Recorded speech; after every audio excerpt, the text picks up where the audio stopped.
le Seigneur Dieu vous bénisse. Bwana Mungu amibariki. Que Dieu vous bénisse. Mungu amibariki. Avant toute chose, j'aimerais lire quelque chose. Kabla ya mambo yote napenda nisome kitu fulani. Dans la prédication, le nouveau ministère de William Branham. Mahubiri huduma mpya ya William Branham. Je suis au paragraphe 1er. Niko kuatia kia kwanza. C'est bien. Ni vema. C'est tout. Ni yote. Merci. Asante. L'Assemblée chante joyeux anniversaire à l'intention de frère Branham. Makutano naimbia uzaliwa njema kwa ajili ya ndugu Branham. Et un frère lui remet un cadeau. Na ndugu akamrudishia zawadi. Merci. Asante. On présente à frère Branham un tableau intitulé La nouvelle tête de Christ. Wakamonesha ndugu Branham ile ubao yenye kuandikwa hapa kichwa ya sasa ya Kristo. Et il dit, anasema merci beaucoup. Asante ningi. Merci, merci. Asante, asante. Merci beaucoup. Asante ningi. Et que le Seigneur vous bénisse. Na Bwana hamibariki. Tous mes remerciements. Mashukurani yangu yote. Il est mon sauveur. Il est mon Seigneur et mon sauveur. Yeye ni Bwana na Mwokozi wangu. Et que je puisse, na niwe, si je vis assez longtemps kama naisha muda mrefu, pour voir un autre anniversaire, tuyaona siku ya uzaliwa mpya, ou quel que soit le nombre d'anniversaires que j'aurai, au cours des années futures de ma vie, j'aimerais consacrer chaque minute de mon temps à son service.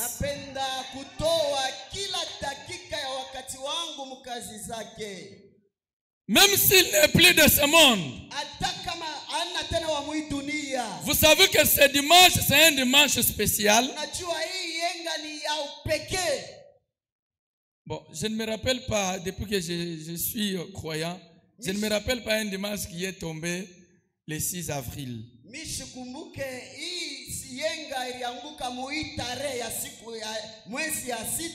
C'est le jour où Dieu du ciel a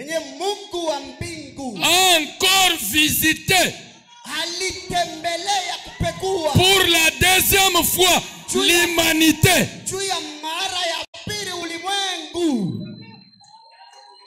Le Dieu du ciel a consolé cette génération en amenant sur la terre un autre grand don, comme celui qui était en Jésus. Et ce jour, là au Branham Tabernacle, l'assemblée tout entière a chanté joyeux anniversaire. Est-ce que nous ne pouvons pas chanter joyeux anniversaire? Quelqu'un peut-il nous entonner joyeux anniversaire?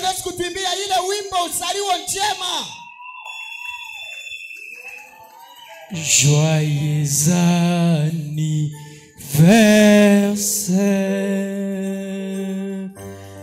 joyeux anniversaire,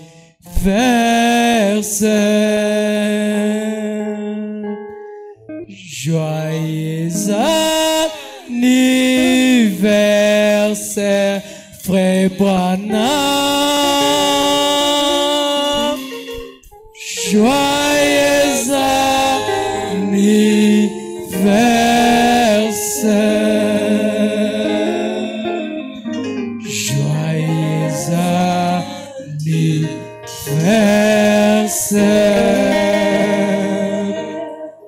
joyeux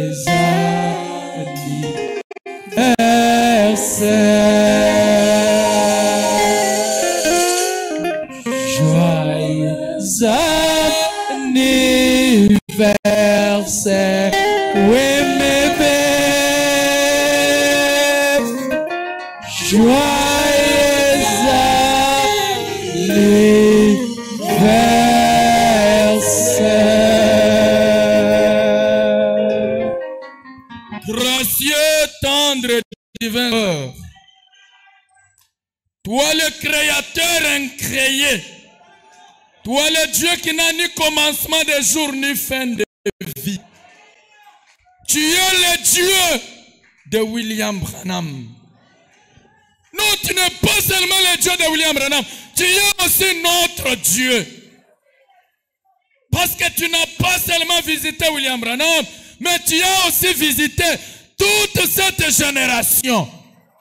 C'est pourquoi, Père, parce que nous croyons qu'un prophète est né prophète, il grandit prophète, il meurt prophète, et même après sa mort, il demeure toujours un prophète. Nous croyons que même ce matin, Frère Branham est toujours prophète. C'est pourquoi nous t'acclamons, Père, pour ce merveilleux don que tu as envoyé à l'humanité. Nous croyons, Père, comme ce qui était au-delà du rideau du temps lui avait dit, oh notre précieux frère, si tu n'étais pas venu, nous ne serions pas ici. Si William Branham n'était pas venu, Seigneur, je ne sais pas où est-ce que nous serions ce matin. Peut-être parmi nous, il y aurait des bandits. Peut-être parmi nous, il y aurait des grands voleurs, des grands malfaiteurs. Mais gloire soit rendue à Dieu pour nous avoir envoyé William Branham. Merci Seigneur. Reçois les acclamations. Reçois les cris de nos âmes. Reçois la louange de nos âmes, Père. Nous croyons que grâce à ce message, nous arriverons au ciel. Oh Père, notre seul cadeau que nous pouvons offrir à William Branham ce matin, c'est de rester attaché à ce message. La seule manière, oh Dieu, pour les enfants d'honorer leur Père, c'est de marcher dans les conseils qu'il leur a donnés. Et le prophète nous a donné un conseil. Il dit, quoi qu'il arrive, restez avec cette parole. Seigneur, je prie que ce matin, quoi qu'il arrive, que mon frère, que ma soeur, que moi-même, restions avec ce message, avec cette parole. Oui, merci, Père. Maintenant que nous voulons ouvrir les pages de la Bible, Seigneur, ouvre-les à notre place et parle à ton peuple ce matin. C'est pour la gloire du Père que nous le demandons avec foi. Au nom de Jésus-Christ, nous disons Amen. Amen. Pendant que nous sommes debout, nous allons directement lire les Saintes Écritures. Ouvrons nos Bibles dans Matthieu chapitre 5. Nous pouvons commencer au verset 12. Nous lisons au nom du Seigneur Jésus-Christ. S'il y en a qui sont assis, je vous demande de vous tenir debout pour honorer l'auteur de la parole.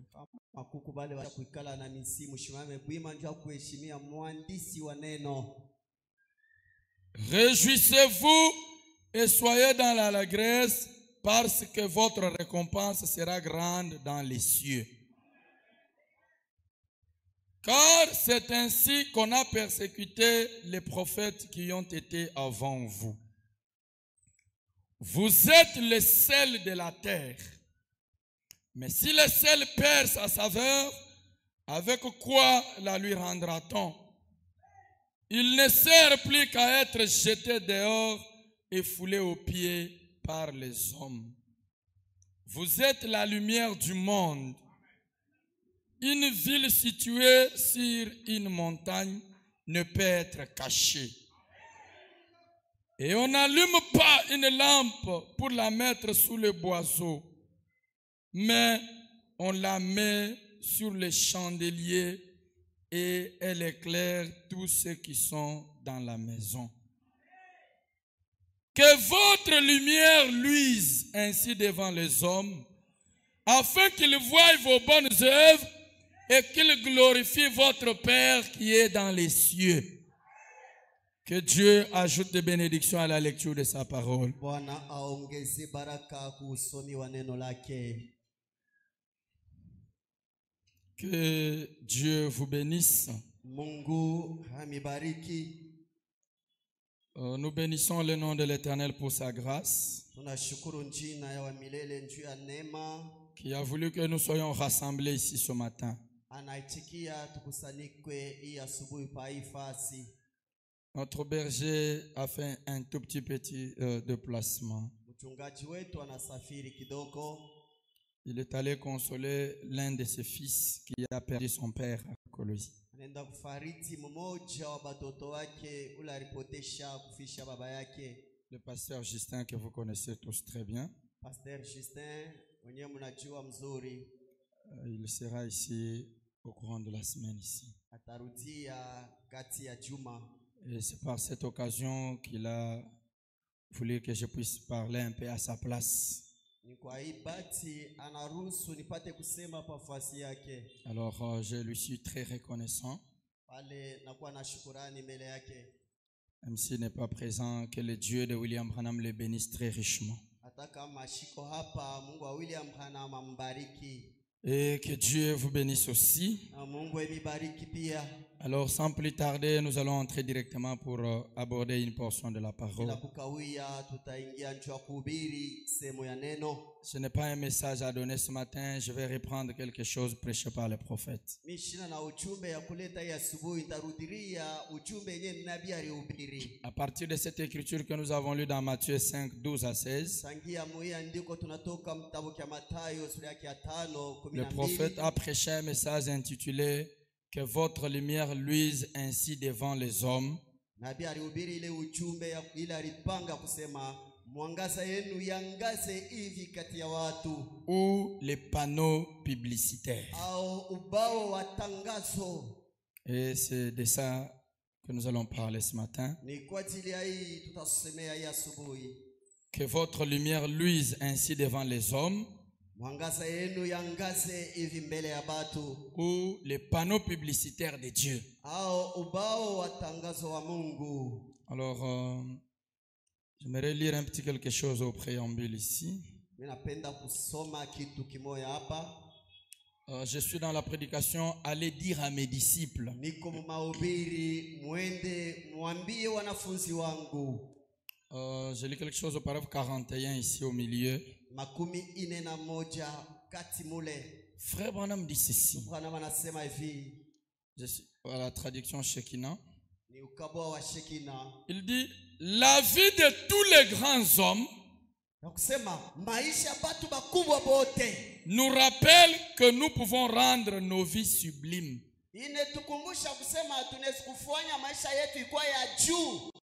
Et en partant, Na wakati tutaenda, laisser derrière nous des empreintes de pas sur le sable du temps. na kuacha nyuma yetu ile mahalama mukichanga kwa wakati. Bon, ce qui m'intéresse beaucoup plus, c'est ce qu'il dit après maintenant. Ile inavuta sasa ni kila nasema Il pasa. dit des empreintes de pas que peut-être un autre navigant Ile mahatua ile mahalama ya hatua yenye pengine bale baripita, un autre navigant sur l'océan sombre de la vie yenye pale banaanza kutembelea pa ile bahari ya giza ya maisha. des empreintes de pas que peut-être un autre navigant sur l'océan sombre de la vie Saa zingine ile mahatua ya pale batafata nyuma ya ile bahari ya nyeusi ya uzima, un frère naufragé et triste, ile bahari ya kubatumbukiza mama ya Kristo. un frère naufragé et triste Ndugu ule alisha kuchoka, mwenye kuwa na huzuni verra ataona et reprendra courage. na yeye atachukua hodari. La vie de tous les grands hommes Bwana anasema maisha ya watu wakubwa nous rappelle ikune tukumbusha que nous pouvons rendre nos vies sublimes. nasema tunaweza kufanya maisha yetu ya juu. Et lorsque nous voudrions quitter la terre, Wakati tunapenda kutoka dunia, nous devons laisser sur les empreintes du temps. tunapasha kuacha mahalama muwakati De telle sorte que munamna ya kusema ceux qui viendront après nous, wale batafuata kisha shie peut-être il y aura un naufragé, quelqu'un triste, utakuwa mtu mwenye kuchoka na huzuni, quelqu'un qui a déjà perdu l'espoir de vivre. mtu anatapotesha tumaini ya kuishi. Quand il va voir ça, Wakati ataona ile mahalama il reprend courage. atachukua hodari. Que votre lumière Mwangaza yako luise devant les hommes, yangae mbele ya batu afin qu'ils voient vos bonnes œuvres kusudi baone matendo et mema qu'ils yenu. glorifient votre Père qui est dans les cieux. Na hivi baba yenu aliyo mbingu, S'il y a un naufragé quelque part, kama kuku mtu alishachoka na s'il y a maisha, quelqu'un attristé quelque part, kama kuku mtu ako na huzuni pahali moja, quand il regardera ce que tu as fait, wakati ataona vile ulifanya, et il voit ce que Dieu a fait de toi, anaona vile Mungu alitenda kupitia wewe, il reprend courage atachukua hodari et il revient sur le rail. na hatarudia njiani. C'est ce que nos vies doivent laisser derrière nous. Ndio ile maisha yetu tunapaswa kuacha nyuma yetu. Si tu quittes sur la terre ce matin, Kama unatoka pa dunia ya asubuhi, qu'est-ce que tu vas laisser comme empreinte sur le sable du temps? utaacha malama gani mudunia humu? Que votre lumière luise. Mwangaza yako yangae. Alors pour parler de la lumière, Juu ya kusemezea juu ya mwangaza, j'aimerais que nous retournions un peu en Genèse. napenda turudie kitabu cha Mwanzo. On retourne d'ailleurs chapitre 1er. Tutarudia Mwanzo sura ya kwanza. Lisons Genèse chapitre 1er. Some Mwanzo sura ya kwanza. La Bible dit ceci. Biblia inasema hivi: Au commencement, Dieu créa les cieux et la terre. kumwanzo Mungu akaumba mbingu na dunia. La terre était informe vide.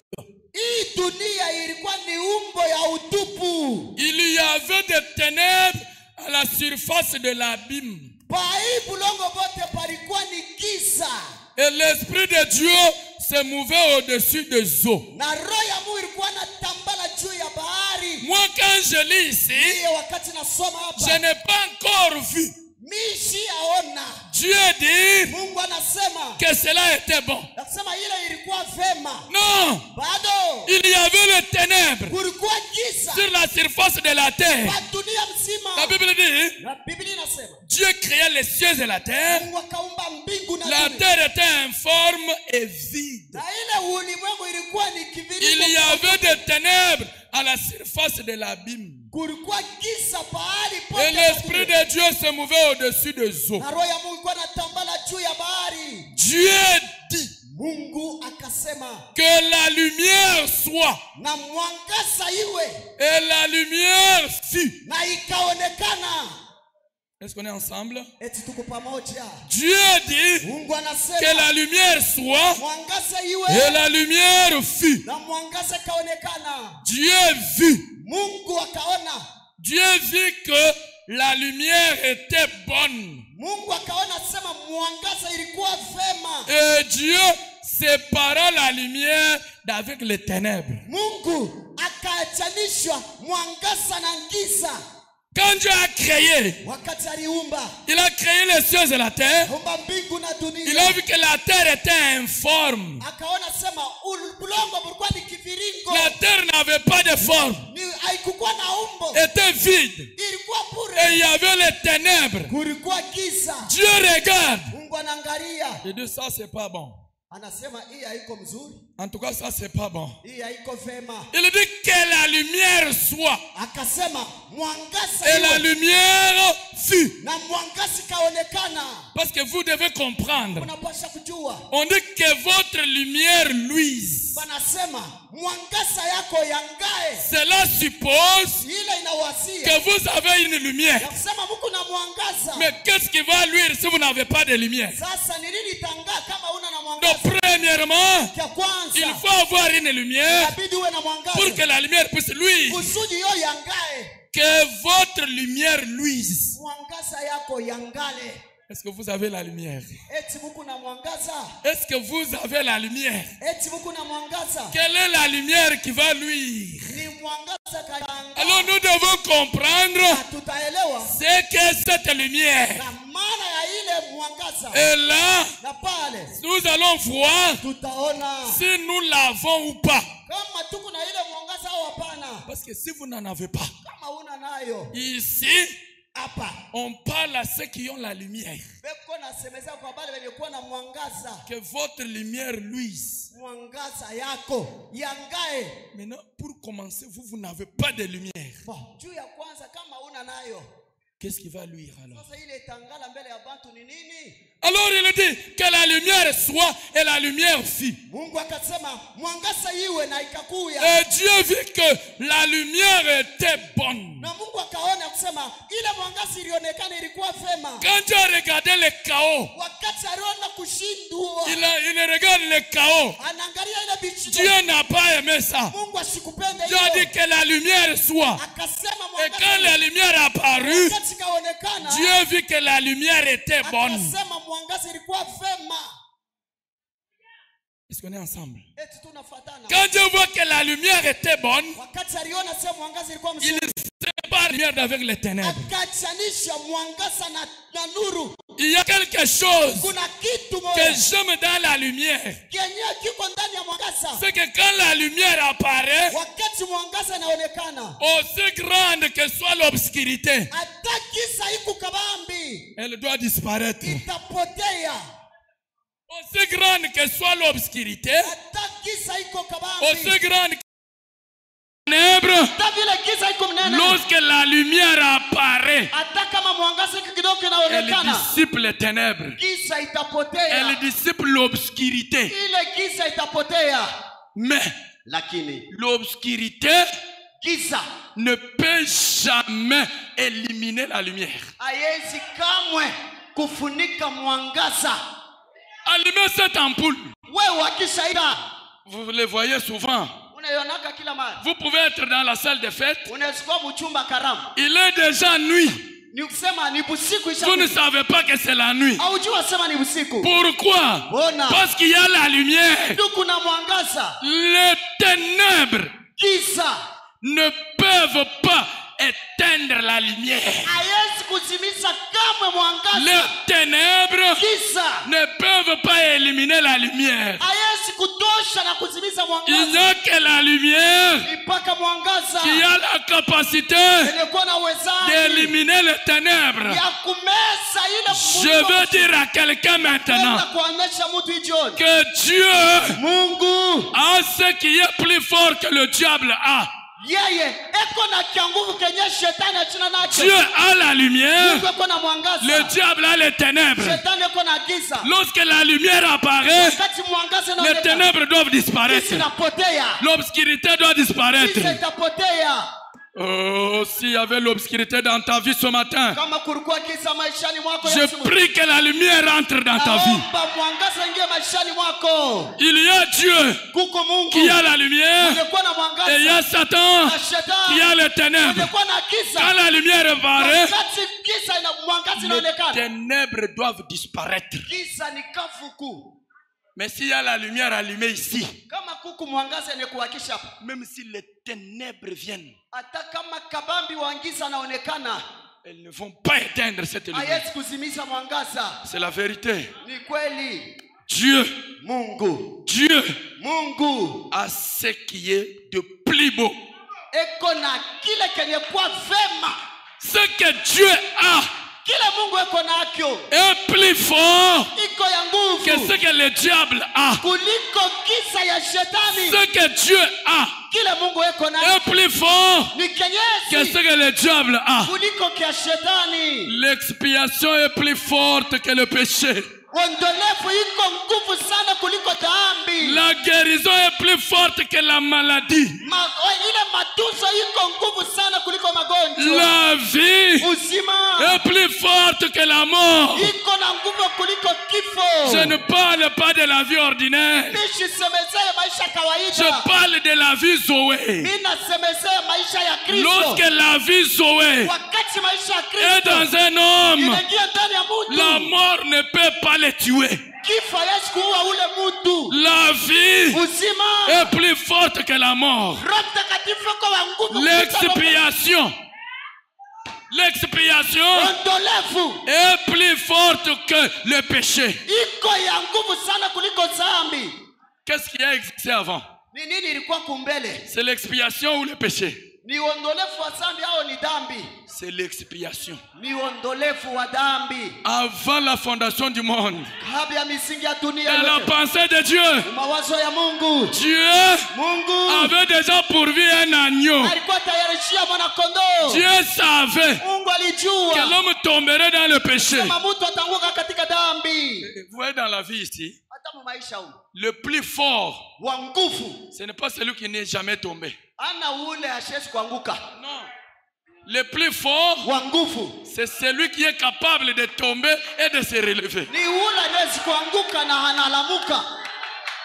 Je suis tombé, Mimi naanguka, mais je me relève. mimi talamuka. Voilà celui qui est le plus fort. Jo wa nguvu Ce n'est pas celui qui n'est pas tombé. ana ule shanguka. Laisse-moi te dire, Acha nikwambie, avant que le péché vienne t'essuyer, kabla ya dhambi il y kuchagua, avait déjà l'expiation. wewe ulikuwa na ondolevu. Il y avait déjà l'expiation. Ulikuwa ondolevu. Et l'expiation Na ile ondolevu est plus forte que le péché. iko mwenyezi kuliko dhambi. La vie est plus forte que la mort. Uzima iko mkubwa kuliko dhambi, La kifo. maladie est plus forte. Plutôt, la guérison est plus forte que la maladie. Matuzo iko juu ya magonjwa. La bonne santé est plus forte que ta maladie. Afya njema iko juu kuliko magonjwa yako. Parce que le diable, Shetani il sait seulement jeter une maladie sur quelqu'un. yeye anajua kutupiana kwa magonjwa, Mais enlever, il ne peut pas enlever. kuitosha hana na nguvu. Il n'y a que Dieu Mpaka Mungu qui est capable d'enlever ce que le diable eko fait. na nguvu ya kutosha vile shetani anatupiaka watu. C'est pourquoi la Bible dit, Ndio kwa maana Biblia inasema quand il ferme, wakati Mungu anafunga personne ne peut ouvrir. hakuna ule anaweza kufungula. Quand il ouvre, Wakati anafungula personne ne peut fermer. hakuna ule anaweza Il kufungula. est le seul qui a l'autorité suprême. Yeye ndio na mamlaka ya juu. Tout ce que le diable peut fermer dans ta vie, Lolote shetani anaweza kufunga maishani mwako, Dieu est capable d'ouvrir ça. Mungu ako na mfungulo ya kufungula hayo. Alors le plus fort c'est qui? Sasa mwenyezi ni nani? C'est celui qui a fermé Ni ule ou alifunga, celui qui est capable d'ouvrir? ani ule uko na nguvu ya kufungula. La lumière est plus forte que les ténèbres. Mwangaza iko juu ya giza. Et nous comprenons par là Na tunaelewa pale qu'avec ce que nous avons, na hii tuko nayo nous pouvons changer le monde. tunaweza kubadilisha dunia.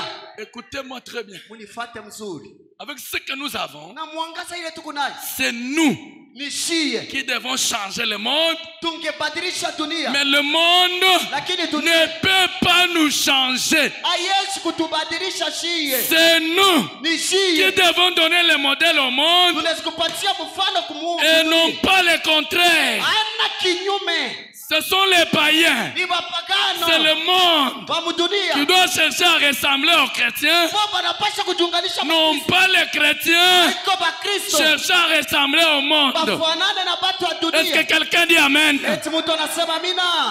Dites un Amen bien. Dites bien l'Amen. Museme mzuri amina. Ce n'est pas nous Haiko shie qui devons ressembler au monde, wale walipasha fanana na mais c'est dunia. le monde Ni qui dunia doit chercher à nous ressembler. napasha kudikaza ndio ifanane na shie. Ce n'est pas le monde Haiko dunia qui doit nous impacter. ile napasha kutuvuta. C'est nous Ni shie qui devons impacter le monde. wale walipasha kuvuta ile dunia. Est-ce qu'on est ensemble? Eti tukunasikiana. Le monde doit me ressembler. Moi, je ne dois pas ressembler au monde. Dunia inapasha kunifuanana, ana mie nifuanana na dunia. Est-ce que quelqu'un dit Amen à cela? Eti mtu anasema amina kuhiyo. Pourquoi? Mbona? Parce que nous sommes la lumière dans les ténèbres.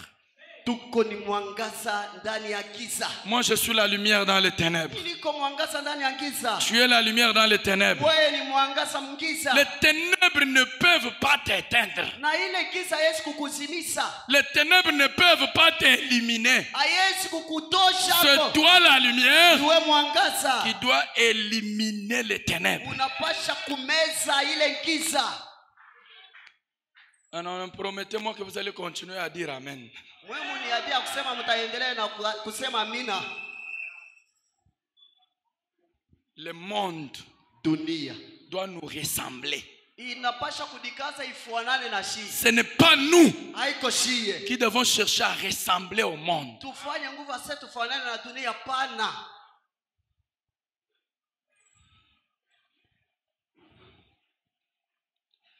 Nous retournons en Genèse. Tunarudia paka kitabu cha Mwanzo. Là, Kule Dieu Mungu avait voulu que la lumière soit. alipenda sema mwangaza iwe. Et quand la lumière est venue, Pale mwangaza ikaonekana. tout allait très bien. Yote ilienda vema. Mais quelque chose s'est passé. Ukatimilika mambo fulani. Le diable s'est impliqué. Na shetani akaingiza mo. Le diable s'est invité Na shetani akaingia mo. et il a entraîné encore les gens dans les ténèbres, Yeye akarudisha tena batu mugisa. dans le péché, Mudambi. dans de mauvaises choses, Mubitu bibaya. dans des souillures, Mumachafuko. dans des saletés, Mubia buchafu. dans des choses sales. Mubitu bia buchafu. Le diable Shetani a entraîné le monde dans ces choses-là. anaingiza mo dunia mubile bitu. Mais Lakini j'ai une bonne nouvelle. niko na habari njema. C'est que Dieu, Kile Mungu, c'est-à-dire Dieu, manake Mungu, malgré ce que le diable est en train de faire, ijapo vile shetani alikuwa anafanya, Dieu Mungu avait un plan alikuwa na maapo pour restaurer la lumière. juu ya kurudisha dipya mwangaza. Dieu avait un plan Mungu alikuwa na maapo pour restaurer la lumière. juu ya kurudisha upya mwangaza. Est-ce qu'on est ensemble, l'église? Eti tukunafuatana kanisa. Ok. Vema. Et il a restauré cette lumière Na Mungu akarudisha ile mwangaza par Jésus-Christ. kupitia Yesu Kristo. Regardez comment il avait ce plan. Angalieni ile mapo ya Mungu. Il dit ceci dans Ésaïe. Anasema mkitabu kia Isaya. Lisez avec moi Ésaïe 8. Isaya sura ya 8. Ésaïe chapitre 8.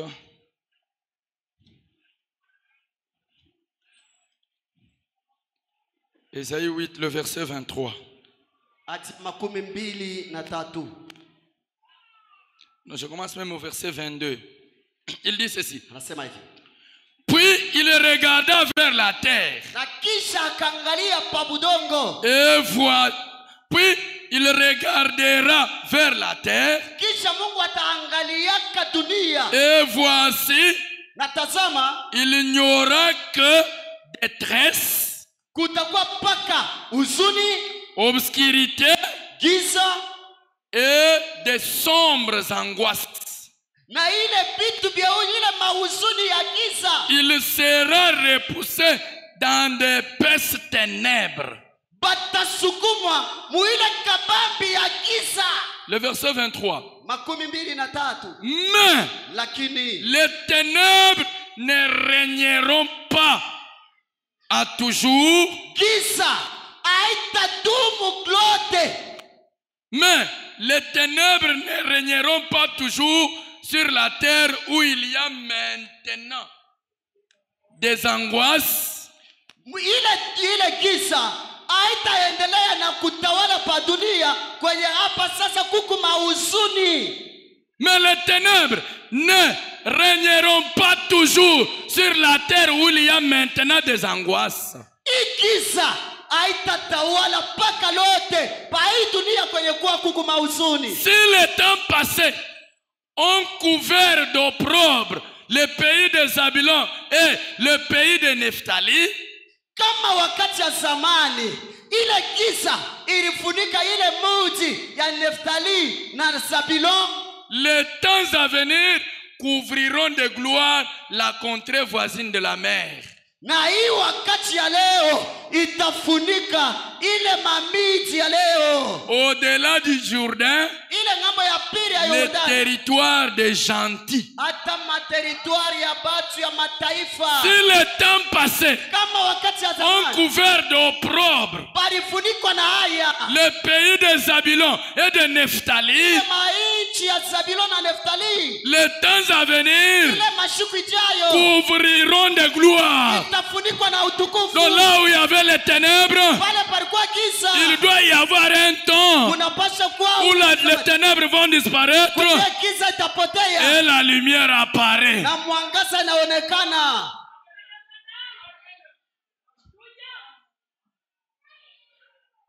Toujours Isaïe 9 là, verset 1er maintenant. Paka muile kitabu Pas cha toujours dans Isaïe, maintenant on continue avec le verset 1er du chapitre 9. Il dit, Nasema, le peuple qui marchait dans les ténèbres taifa hili ilikuwa natembeaka mgiza. voit une grande lumière. Banaona mwangaza kabambi. Sur ceux qui habitaient le pays de l'ombre de la mort, Kwa pale barikalaka muile mamiti ya umvuli wa kifo.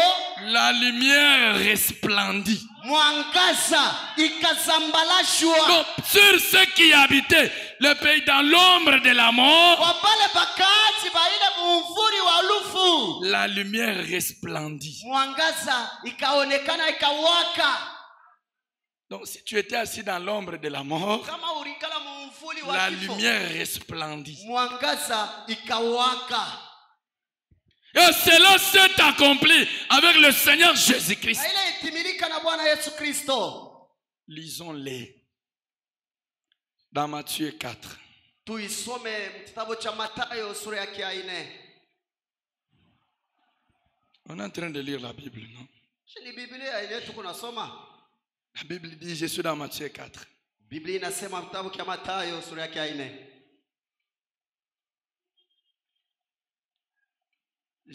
À partir du verset 13. 13. Il quitta Nazareth. Wakaondoka Nazareti.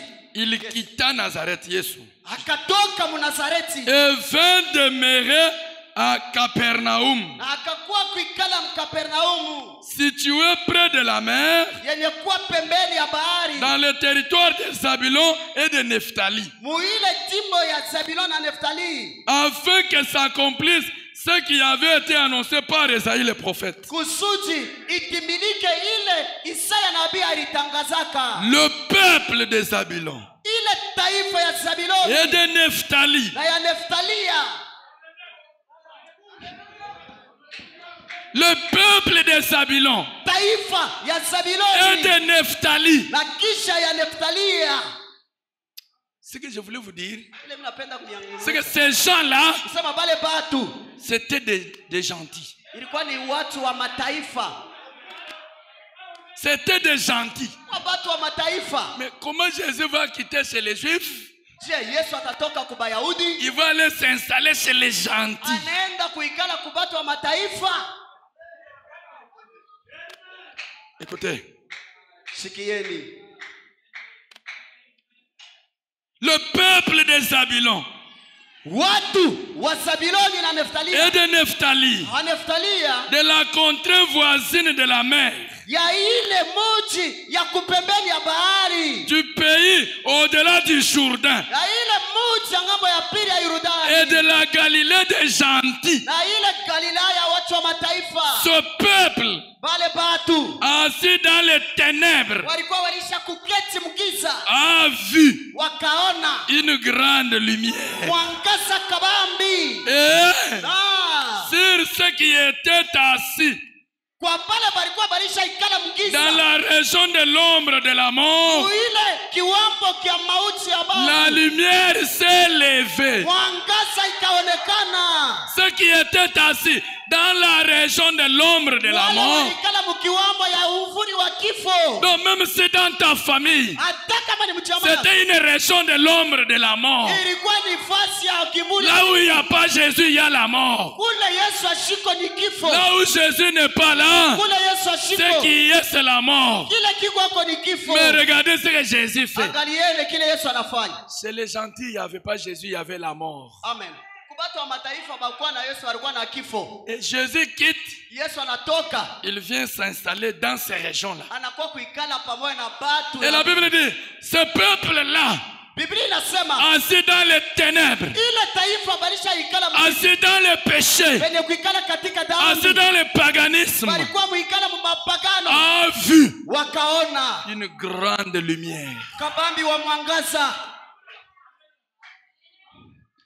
Quelle était cette lumière? Ile mwangaza ilikuwa nini? C'était Jésus-Christ. Kuwa ni Yesu Kristo. Allons dans Jean. Tusome kitabu cha Yohane. Oh, les gens du tabernacle ne lisent pas la Bible. Aba batu ba mamaskani abasomake Biblia. Ce que nous lisons ici, ce n'est pas la Bible. Sasa hii tunasoma ni nini? Haiko Biblia. Jean chapitre 1er. Yohane sura ya kwanza. Au commencement était la parole. Kumwanzo kulikuwa neno. Et la parole était avec Dieu. Neno ilikuwa na Mungu. Et la parole était Dieu. Ile neno ilikuwa Mungu. Elle était au commencement avec Dieu. Mwanzo ile neno ilikuwa na Mungu. Toutes choses ont été faites par elle. Kitu kyote kilifanywa kupitia Et rien hakuna kitu de ce qui a été fait ya bila baliumba n'a été fait sans elle. haikuumbiwa bila neno. En elle était la vie. Ndani ya neno mulikuwa uzima. Et la vie était la lumière des hommes. Na ile uzima ilikuwa mwangaza wa watu. En elle était la vie. Ndani ya neno mulikuwa uzima. Et c'est cette vie-là Ni ile uzima qui est la lumière des hommes. yenye kuwa mwangaza juu ya batu. Si tu n'as pas cette vie-là, tais-toi, tu n'es pas la lumière des hommes. Kama una na ile uzima, ikala kimya, hauna mwangaza juu ya batu. Je vais commencer la prédication tout à l'heure, je n'ai pas encore commencé. Mishaanza mahubiri. Je suis encore en train de donner l'introduction, je n'ai pas encore commencé ma Leta tu prédication. ni kiingilisho. Chanzo. Il dit, en elle était la vie. Anasema ndani ya neno mulikuwa uzima. Et la vie Na ile uzima était la lumière des hommes. ndio ilikuwa mwangaza juu ya watu. Maintenant il dit, Biblia inasema la lumière, ile mwangaza lui dans les ténèbres, ikawaka mgiza et les ténèbres ne l'ont point reçu. na giza haikuvumilie kuwaka kwa mwangaza. Dans la traduction originelle, on ne dit pas ne l'ont point reçu, on dit et les ténèbres ne l'ont point vaincu. Na ile mwangaza ile giza haikushinde mwangaza. La lumière, lui dans les ténèbres, Mwangaza ikawaka mgiza et les ténèbres na giza n'ont pas pu vaincre la lumière. haikuweze kuzimisha moto. Jean 8. Yohane sura ya 8. Jean 8, Yohane sura ya 8 je lis le verset 12. hadi ya 12. Jésus leur parla de nouveau et dit, Yesu akawaambia dipya na akasema, je suis la lumière du monde. miye ni mwangaza wa dunia. Celui qui me suit Ule atakaponifuata ne marchera pas asitatembeaka dans les ténèbres, katika giza, mais lakini il aura la lumière de la vie.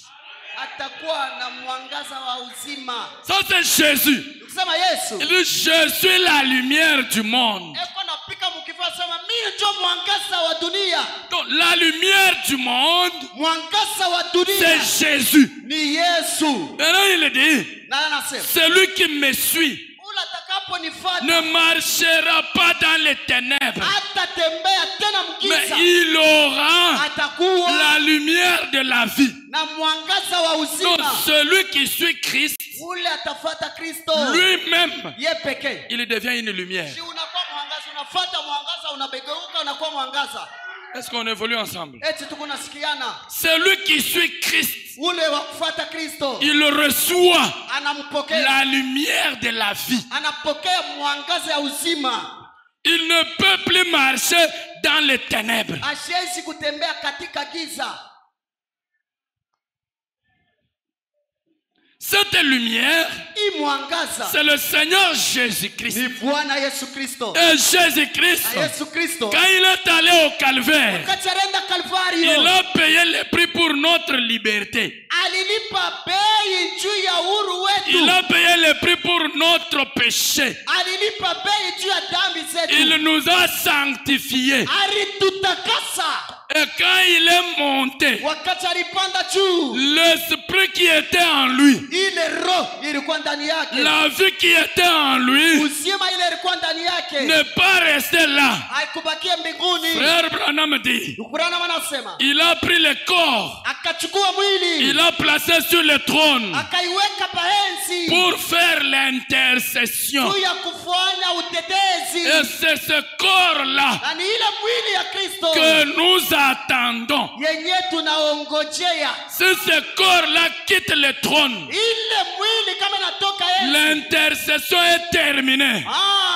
ile utetezi namalizika. Dès que ce corps quitte le trône, Kama tu ile mwili ya Kristo aondoka on ne enzi, peut plus prier pour le malade. hatuwezi kuombea wagonjwa. Quand nous prions pour le malade Wakati tunaombea et les wagonjwa malades sont guéris, wanaponywa, ce n'est pas à cause de nos prières, haiko juu ya maombi yetu, mais c'est parce qu'au trône, ni juu pale il y a paenzi un intercesseur, kuna mtetezi, celui qui parle mieux que nous. ule anasema pafasi zetu, Il intercède eko na tetea avec des soupirs na inexprimables. ile mamisemo iliyosemewa. Même ce matin, Hata hii asubuhi le pardon est encore possible. usamaha itawezekana. La grâce de Dieu coule encore. Ile neema La ingekuwa, miséricorde est possible. neema ipo Parce que ce corps juu, ile mwili est encore assis sur le trône. ilishaikala paenzi, Mais lakini l'esprit qui était dans ce roho corps, ile ilikuwa ndani ya ile mwili, il l'a envoyé sur la terre. akaituma duniani. Et c'est cet esprit-là Na ni ile roho que nous recevons yenye tunapokea comme le baptême du za Saint-Esprit. ubatizo wa Roho Mtakatifu. Hey! Ah, C'est pourquoi William Branham dit, ndio kwa maana Wembe amesema le Saint-Esprit, Roho Mtakatifu, c'est le sceau d'approbation de Dieu. amen, ni muri wa ukubaliwa wa Mungu. Le Saint-Esprit, Roho Mtakatifu c'est la preuve de Dieu ni thibitisho que tu as cru, ya Mungu akisema unaamini, qu'il t'a accepté. anakuitikia.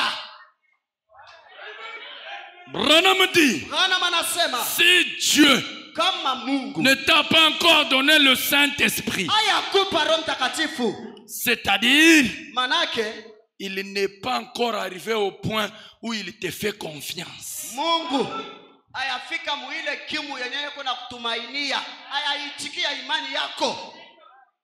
Quand nous recevons, Wakati tunapokea, ce n'est pas un autre esprit, ana roho ingine, parce qu'il n'y en a pas deux. haiko mbili. Frère Branham dit, Bwana anasema l'eau de l'océan, maji ya ile mtoni, si vous la prenez dans une cuillère, kama unaibeba palpao, tous les composants machembe yote ya ile bahari, de l'eau de l'océan ya ile bahari se trouvent dans cette petite quantité que vous avez dans la cuillère. iliko mkamai kadogo yenyewe kunayo palpao. Vous dites Amen? Nasema amina. Si Kama le Saint-Esprit... Roho Mtakatifu. Non, lisons d'abord le prophète. Tusome kwanza nabii. C'est maintenant que je commence ma prédication. Ni hapa sasa ndio mimi naanza mahubiri. Je commence ma prédication à 11h. Matata.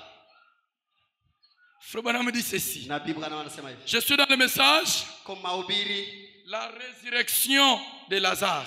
ufufuko wa Lazaro. Il y en a, si c'est trois, celui-ci est prêché le 29 juillet 51. 29 juillet 52. 51. 51. Écoutez ce qu'il dit au paragraphe 37. Kile nabii anasema. Il dit, regardez, Anasema angalieni divinité. bumungu. Je suis une partie de Charles Branham.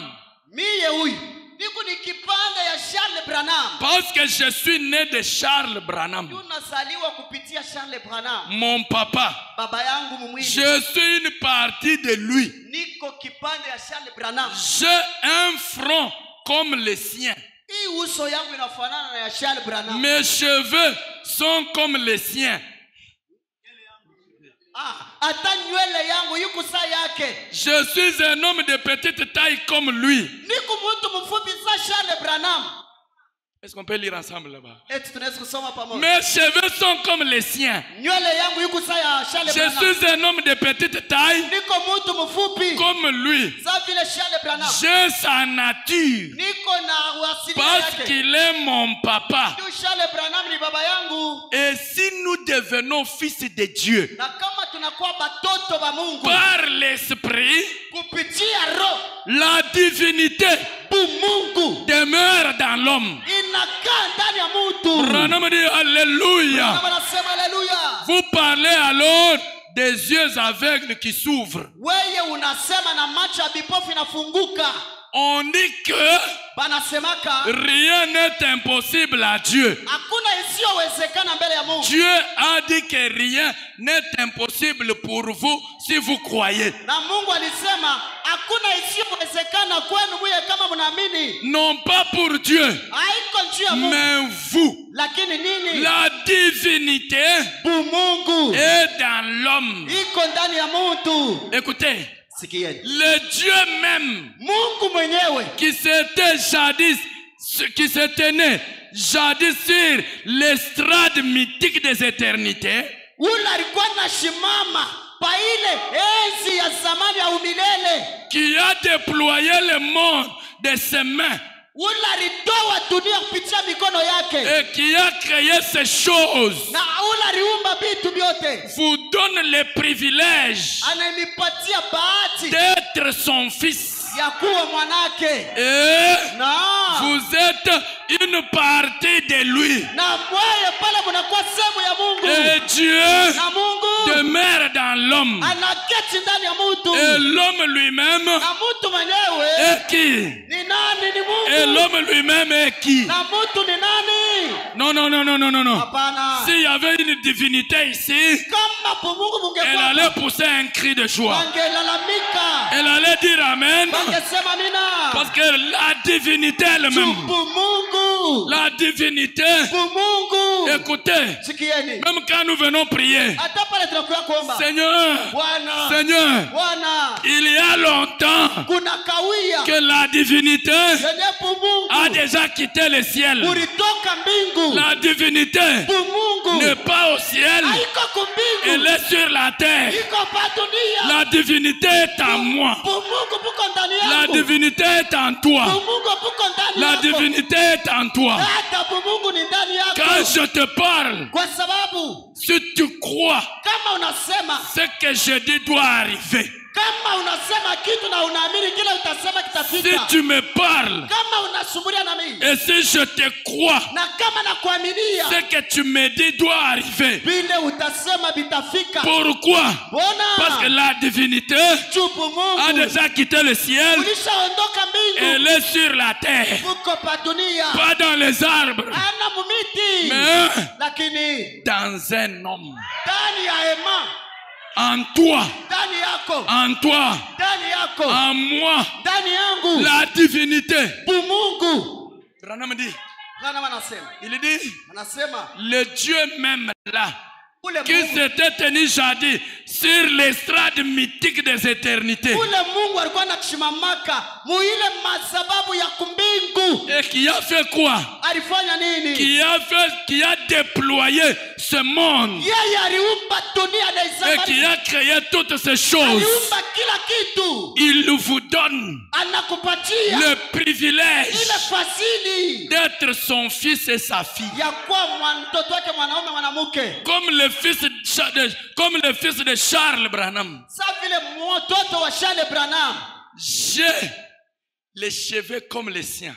Mie Branham niko na nywele sa ya Charles Branham. Est-ce que tu peux voir les cheveux de Dieu? Eti unaweza kuona nywele ya Mungu. Regarde mes cheveux. Angalia nywele C'est yangu. ça les cheveux de Dieu. Angalia nywele ya Mungu. Tu veux savoir la taille de Dieu? Eti unapenda ujue kimo ya Mungu. Regarde ma taille. Niangalie mimi. C'est ça la taille de Dieu. Ndio kimo ya Mungu. Je parle comme lui. Niko nasema sa Mungu. J'ai la petite taille comme lui. Niko mfupi sa yeye. Parce que j'ai sa nature. Tu niko na asili Et yake. si Dieu est mon Père, Kama Yesu ni baba yangu. si je suis un fils de Dieu, Kama niko mtoto wa Mungu. si je suis une fille de Dieu, Kama niko msijana wa Mungu. je vais ressembler à qui? Tafanana na nani? niko binti wa Mungu. Donc je ressemble à Dieu. Manake nafanana na Mungu. Pourquoi? Mbona? Parce que j'ai la nature de Dieu. Niko na asilia ya Mungu. Est-ce que quelqu'un dit amen? Eti mtu atasema amina? Moussem amen, il y a bien, je verrai entendre d'abord l'amen de tout le monde. C'est très bien. Iko vema. Tu as la nature de Dieu. Si uko na asilia ya Mungu, unafanana na babako. Tu ressembles à Dieu. Wewe unafanana na babako. Sœur, je te dis, tu ressembles à Dieu. Dada, nakwambia unafanana na Mungu. Ce que tu fais là, Vile unafanya. c'est ce que Dieu fait. Vile Mungu na yeye anafanya. Frère, toi tu ressembles à Dieu. Tuko unafanana na Mungu. Même quand tu prends les femmes, Hata kama tu les amènes dans les hôtels, tu ressembles à Dieu. hata pale na bebaka banamuke na baleta. Ta nature là, c'est ça la nature de Dieu. Ile unaleta banamuke mubinwaji ndio asilia ya Mungu. Que votre lumière luise. Mwangaza yako yangale fasi yote mdunia. Nous allons y arriver. Lisons d'abord ça. Tusome tutafikia hapo. Frère, montez. Ndugu panda mbele kadoko. Il dit ceci. Anasema hivi. Alléluia. Hallelujah. Vous y êtes. Muko pale. Cela peut vous choquer. Ile inaweza kumikwaza. Mais réfléchissez-y un petit moment. Mutafakari juu dakika kidogo. Voyez. Muone. Dieu habite dans l'homme. Mungu anaketi ndani ya mtu. Et l'homme Na mtu devient un fils de Dieu. Anakuwa mwana wa Mungu. Non pas de lui-même.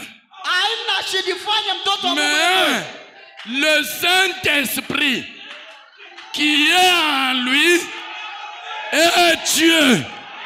Mais lakini Roho Mtakatifu yenye kuwa ndani ya mtu. Que le Saint dise Alléluia. Que le Saint dise merci Seigneur. Que le Saint dise gloire au Seigneur. Ce n'est pas de lui-même. Non. Je ne deviens pas fils de Dieu de moi-même. Non. Le Saint-Esprit, dès qu'il entre en moi, il fait de moi un fils de Dieu. Et dès que je deviens fils de Dieu, Matthieu 5, 13 à 16 entre en action. Dès que je deviens fils de Dieu, Branham dit quoi? Il dit le Saint-Esprit qui est en lui est Dieu. Le Créateur habite dans la création.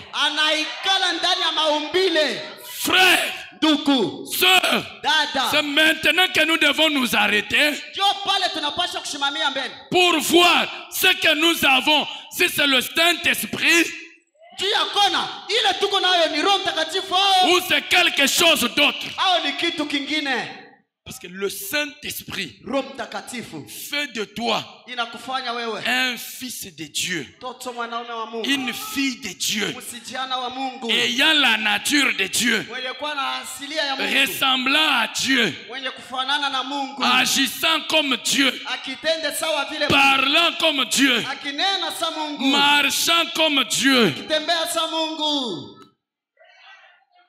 Si Dieu était sur la terre, si Dieu était une femme, si Jésus était une femme, il s'habillerait comment? Si Dieu était un homme et qu'il était sur la terre, il parlerait comment? Il agirait comment? Qu'est-ce qu'il ferait? Oh frère, lorsque le Saint-Esprit vient en moi, en ce moment-là, Matthieu 5, le verset 12 à 16 commence.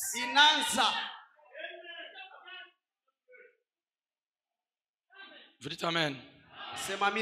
Maintenant, si le Saint-Esprit n'est pas là, Sasa kama unakosa Roho Mtakatifu. C'est pourquoi je vous ai dit au début. Ndio kama nimeonyesha kwa mwanzo. Quand on dit que votre lumière luise, wakati wanasema mwangaza yako yaangae, cela suppose que vous avez une lumière. manake iko naonekana biku saa mko na mwangaza. Maintenant, si vous n'avez pas la lumière, Sasa kama unaikosa, et la lumière là c'est quoi? ile mwangaza ni nini? C'est le baptême du Saint-Esprit. Roho Mtakatifu. Le Saint-Esprit Roho ne Mtakatifu peut pas être en moi. haiwezi kuwa ndani yangu. Il vit d'une certaine manière. Iko naisha namna Et il est en David. iko ndani ya Daudi. David vit autrement. Daudi anaisha kinyume. C'est que le Saint-Esprit ça. Ni Roho Mtakatifu wa Le Jehova. Saint-Esprit est en moi, je ne fume pas, je ne bois pas. Et le même Saint-Esprit est en toi. Toi, tu fumes, tu bois. Roho Mtakatifu ile iko ndani yangu, shifute, shikunywe. Lakini ile iko ndani yako inakusukuma ukunywe, ufute. Vous ne voyez pas qu'il y a deux Saint-Esprits à ce niveau. Anasema ni Roho Mtakatifu mbili ya tofauti. Les miens ne tolèrent pas, les tiens tolèrent. Yangu haivumilie dhambi, me yako inavumilia. Le Saint-Esprit qui est en toi te fait une fille de Dieu.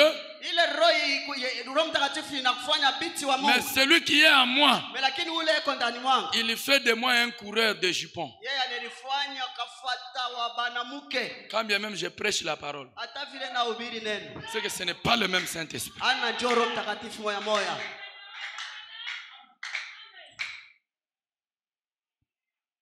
Que votre lumière luise Mwangaza yenu iwake devant les hommes, mbele ya watu, pas devant Dieu, ana mbele ya Mungu, devant les hommes, mbele ya bale bale nakona, pour que le champ ndio sema batu voie vos bonnes œuvres baone matendo mema yako, et qu'il glorifie bamutukuze votre Père qui est dans les cieux. baba yenu aliyo mbingu. Lorsque tu reçois le Saint-Esprit, Na tunapokea Roho Mtakatifu, c'est la lumière. ni mwangaza. C'est ça la lumière du commencement. Ndio ile mwangaza ya Quand mwanzo. tu reçois cette lumière, Wakati unaipokea, tu deviens toi-même la wewe lumière. mwenyewe unakuwa En mwangaza. ce moment-là, Ile kimo, tu deviens la lumière du monde. unakuwa mwangaza ya dunia. En ce moment-là, Ile wakati tu peux aller éclairer unaweza kwenda ceux qui sont dans les ténèbres. Ile kwa mkiza. Mais comment peux-tu aller éclairer ceux qui sont dans les ténèbres alors que toi-même uko na riviringita paka mule mubatope? Je, wewe mwenyewe utaenda kuangazia watu pengine pale, wewe mwenyewe tu continues encore à te vautrer dans les saletés. Toi-même tu es dans les ténèbres. Tu as besoin d'être éclairé ce matin. Wewe mwenyewe ingali mukiza, una lazima na mwangaza. Tu n'as jamais eu la lumière. Au yapataka ile mwangaza. Que votre lumière luise. Inabidi mwangaza yako iwake. Ce n'est pas toi. Aina yako. Toi, Wewe, le message qu'il te faut, ile ujumbe na kufai, c'est reçois la lumière. pokea mwangaza. Reçois d'abord la lumière. Uipokee mbele kwanza. Comment tu peux aller sauver, chercher à sauver quelqu'un, alors que toi-même tu n'as jamais été sauvé? Utaenda kuokoa mtu kwa muugiza je? Bae mbele wewe au yaokolewa? Tout simplement parce que nous avons des gens aujourd'hui qui veulent amener les autres là où eux-mêmes ne sont jamais arrivés. Un pasteur sans le Saint-Esprit va transmettre quel Saint-Esprit?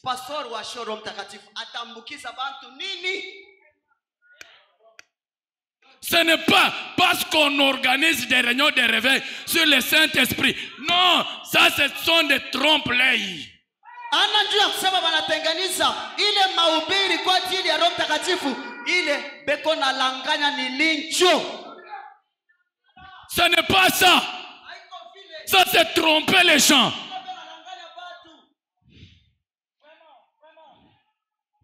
Si vous êtes une lumière, en ce moment-là, vous allez éclairer le monde. Le monde verra votre lumière. Donc il faut d'abord recevoir la lumière. Et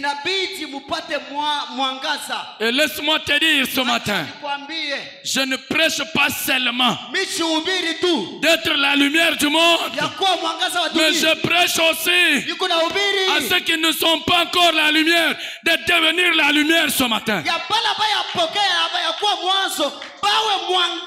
Parce que la même lumière, William Branham dit, Dieu Mungu continue à distribuer les robes. ingala kona kabula mankanjo. Oh, il dit, Anasema si Dieu kama Mungu lance l'invitation, anatupa aliko, cela veut dire manake qu'il y a encore des robes disponibles. kuna mankanjo ile kona Le kabula. Saint-Esprit est encore Roho disponible. Mtakatifu yupo tayari. L'amour dont on nous parle, Ile kifo ambao anasemezea, l'amour dont le berger parle, ile mapendo anahubiri, le véritable amour, upendo wa c'est le kweli, baptême du Saint-Esprit qui le produit. ubatizo wa Roho Mtakatifu unaletaka Si tu ile n'as upendo. pas le Saint-Esprit, Kama unakosa Roho Mtakatifu, tu ne vas pas aimer sincèrement. hautapenda na moyo wote. Parce que l'amour, c'est Dieu. Upendo ni Mungu. Il faut que Dieu soit dans l'âme Inabidi awe mnafsi pour que Dieu puisse aimer. juu upende. Dieu va aimer qui? Mungu atapenda Il va nani? aimer son fils. Atapenda Il va mwanamke aimer na sa fille. msijana wake. Mais si tu n'as pas Dieu, Kama unakosa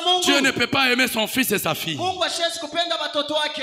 Il n'a pas en toi. Ashiko ndani yako. C'est pourquoi la Bible dit, Ndio kwa maana Biblia inasema si quelqu'un n'a pas l'amour, kama mtu anakosa il upendo, n'est pas de Dieu.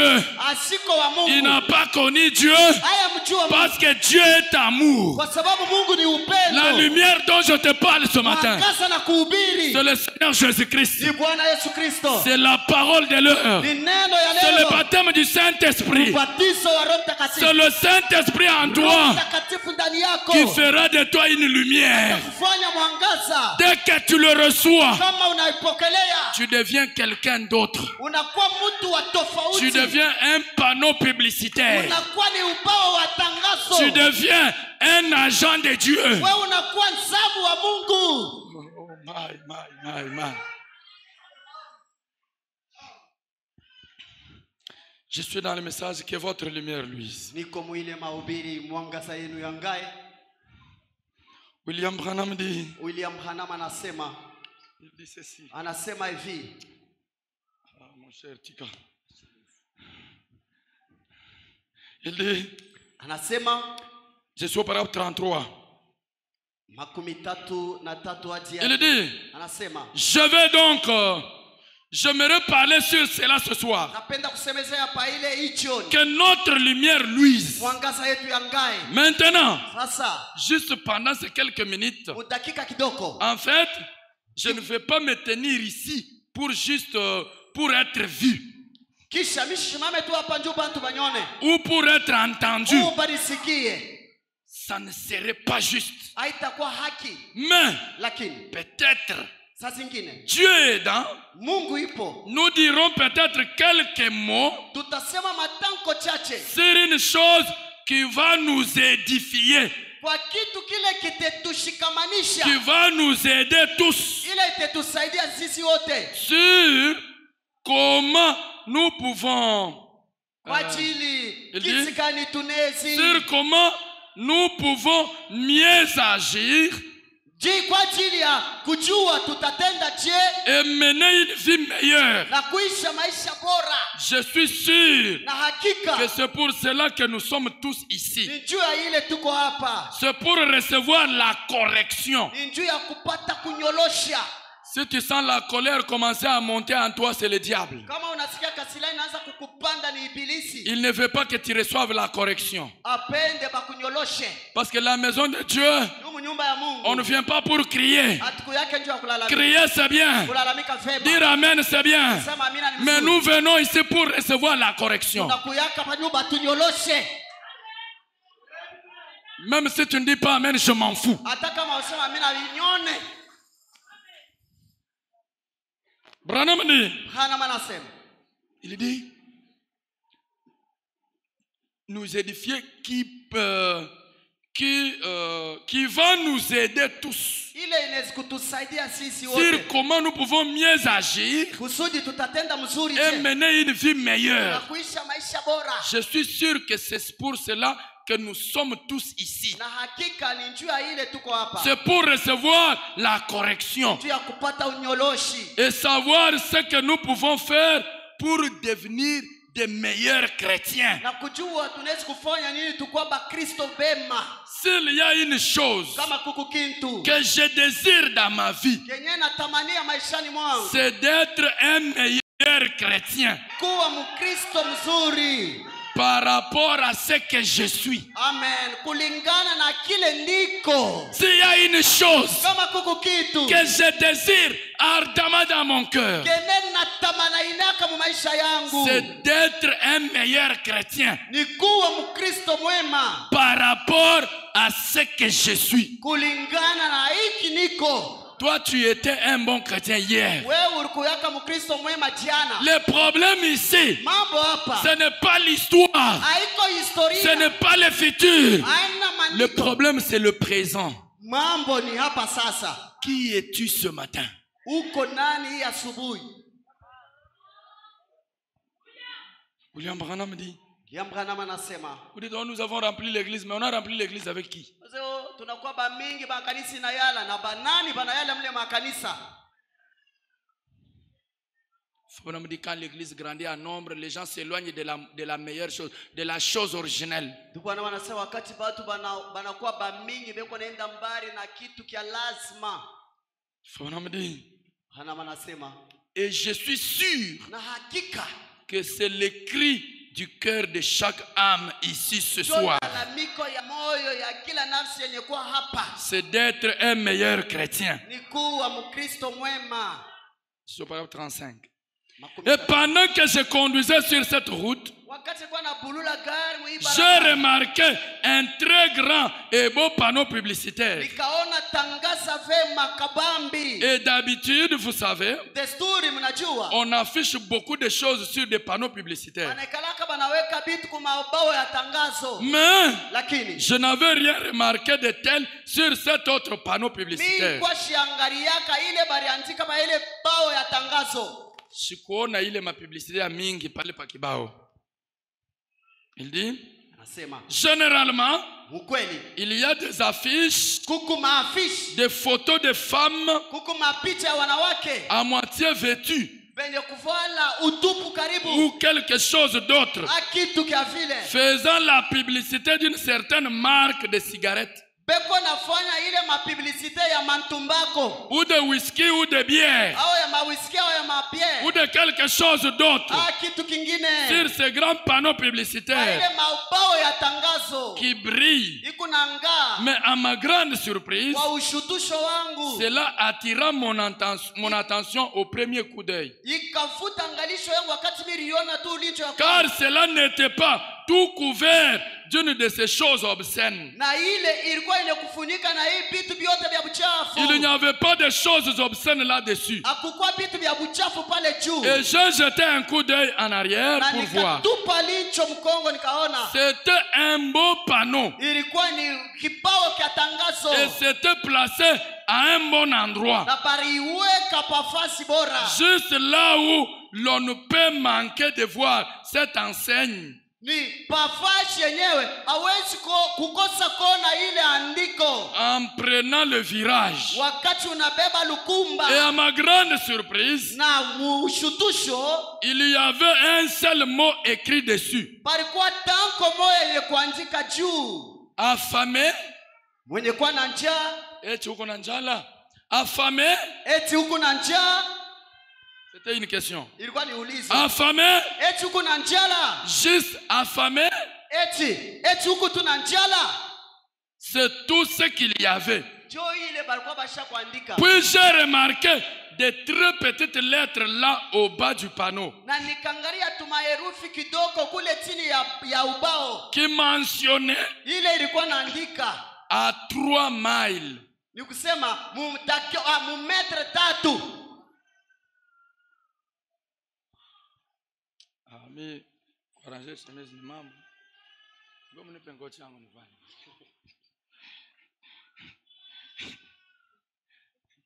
Donne ma veste, je porte.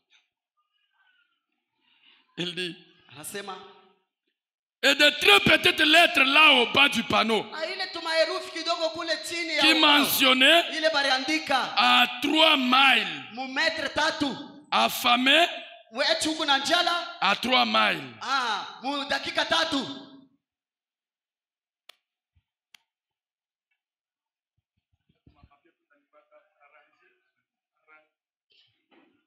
Na vile on va m'écrire.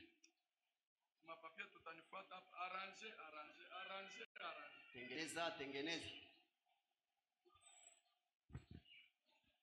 Frère Branham dit, Nabii Branham anasema, je suis au paragraphe 36. makumi tatu na sita. Il dit bien, Anasema vema, j'ai commencé à méditer sur cela. nikaanza kuwaza pale juu. Les gens n'étaient pas... Watu abakukue. Je passe vite.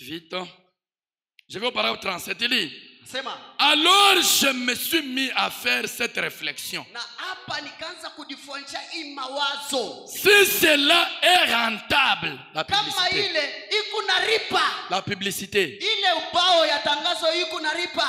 Si cela est rentable, Kama ile matangazo iko si naripa. la publicité paye, Kama ile matangazo iko nalipa. il dit si cela est rentable, Kama ile iko naripa. pourquoi alors Mbona sasa le christianisme ne serait-il pas payant si on en faisait la publicité? hii maisha ya Kikristo airipe kama tungetangaza sasa hivi? Il vous faut avoir quelque chose d'un peu différent Inakupendeza uwe na kitu kia de tofauti ce qu'ont les autres. kenye batu banabeko nacho. Autrement, Mkusema kwingine, si c'est toute chose, si c'est tout aussi ordinaire kama ni vya kawaida que les choses du monde, vitu vya dunia, cela n'attirera jamais l'attention des gens. ile haitavuta angalisho ya batu. Maintenant, Sasa si un homme cherchait une voiture, kama mtu angetafuta gari, il passerait outre cette enseigne-là. yeye atapitia yule ya hii kibao ama andiko. Mais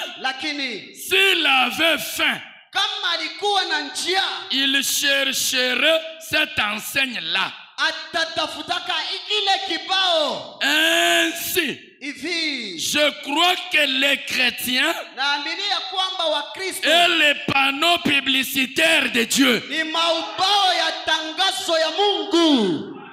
ainsi, Hivi je crois naamini que les chrétiens Wakristo et les panneaux publicitaires de Dieu. ni maubao wa tangazo wa Mungu. Frère Branham dit Bwana anasema qu'il voyageait, il allait quelque part. alikuwa anasafiri anaenda fasi moja, Et il a trouvé un panneau publicitaire. akakuta ubao wa tangazo. Tout le monde connaît ce que les gens font avec les panneaux publicitaires. Watu wote wanajua ile wakati wanapitisha matangazo. Branham dit ça rapporte beaucoup d'argent aux entreprises qui font cela. Bwana anasema iko naleta mafaida ya mingi kwa watu wenye Alors kutangaza. il s'est mis à réfléchir. Akaanza kuwaza Si les entreprises kama makampuni font des panneaux publicitaires wanatangaza et ils gagnent beaucoup d'argent, wanapata faida, pourquoi mbona le christianisme maisha ya Kikristo ne peut pas aussi faire des panneaux publicitaires haiwezi kufanya maubao ya tangazo pour que nous puissions aussi avoir tu tupate mwe na shie cette fois-là hii mara pas beaucoup d'argent haina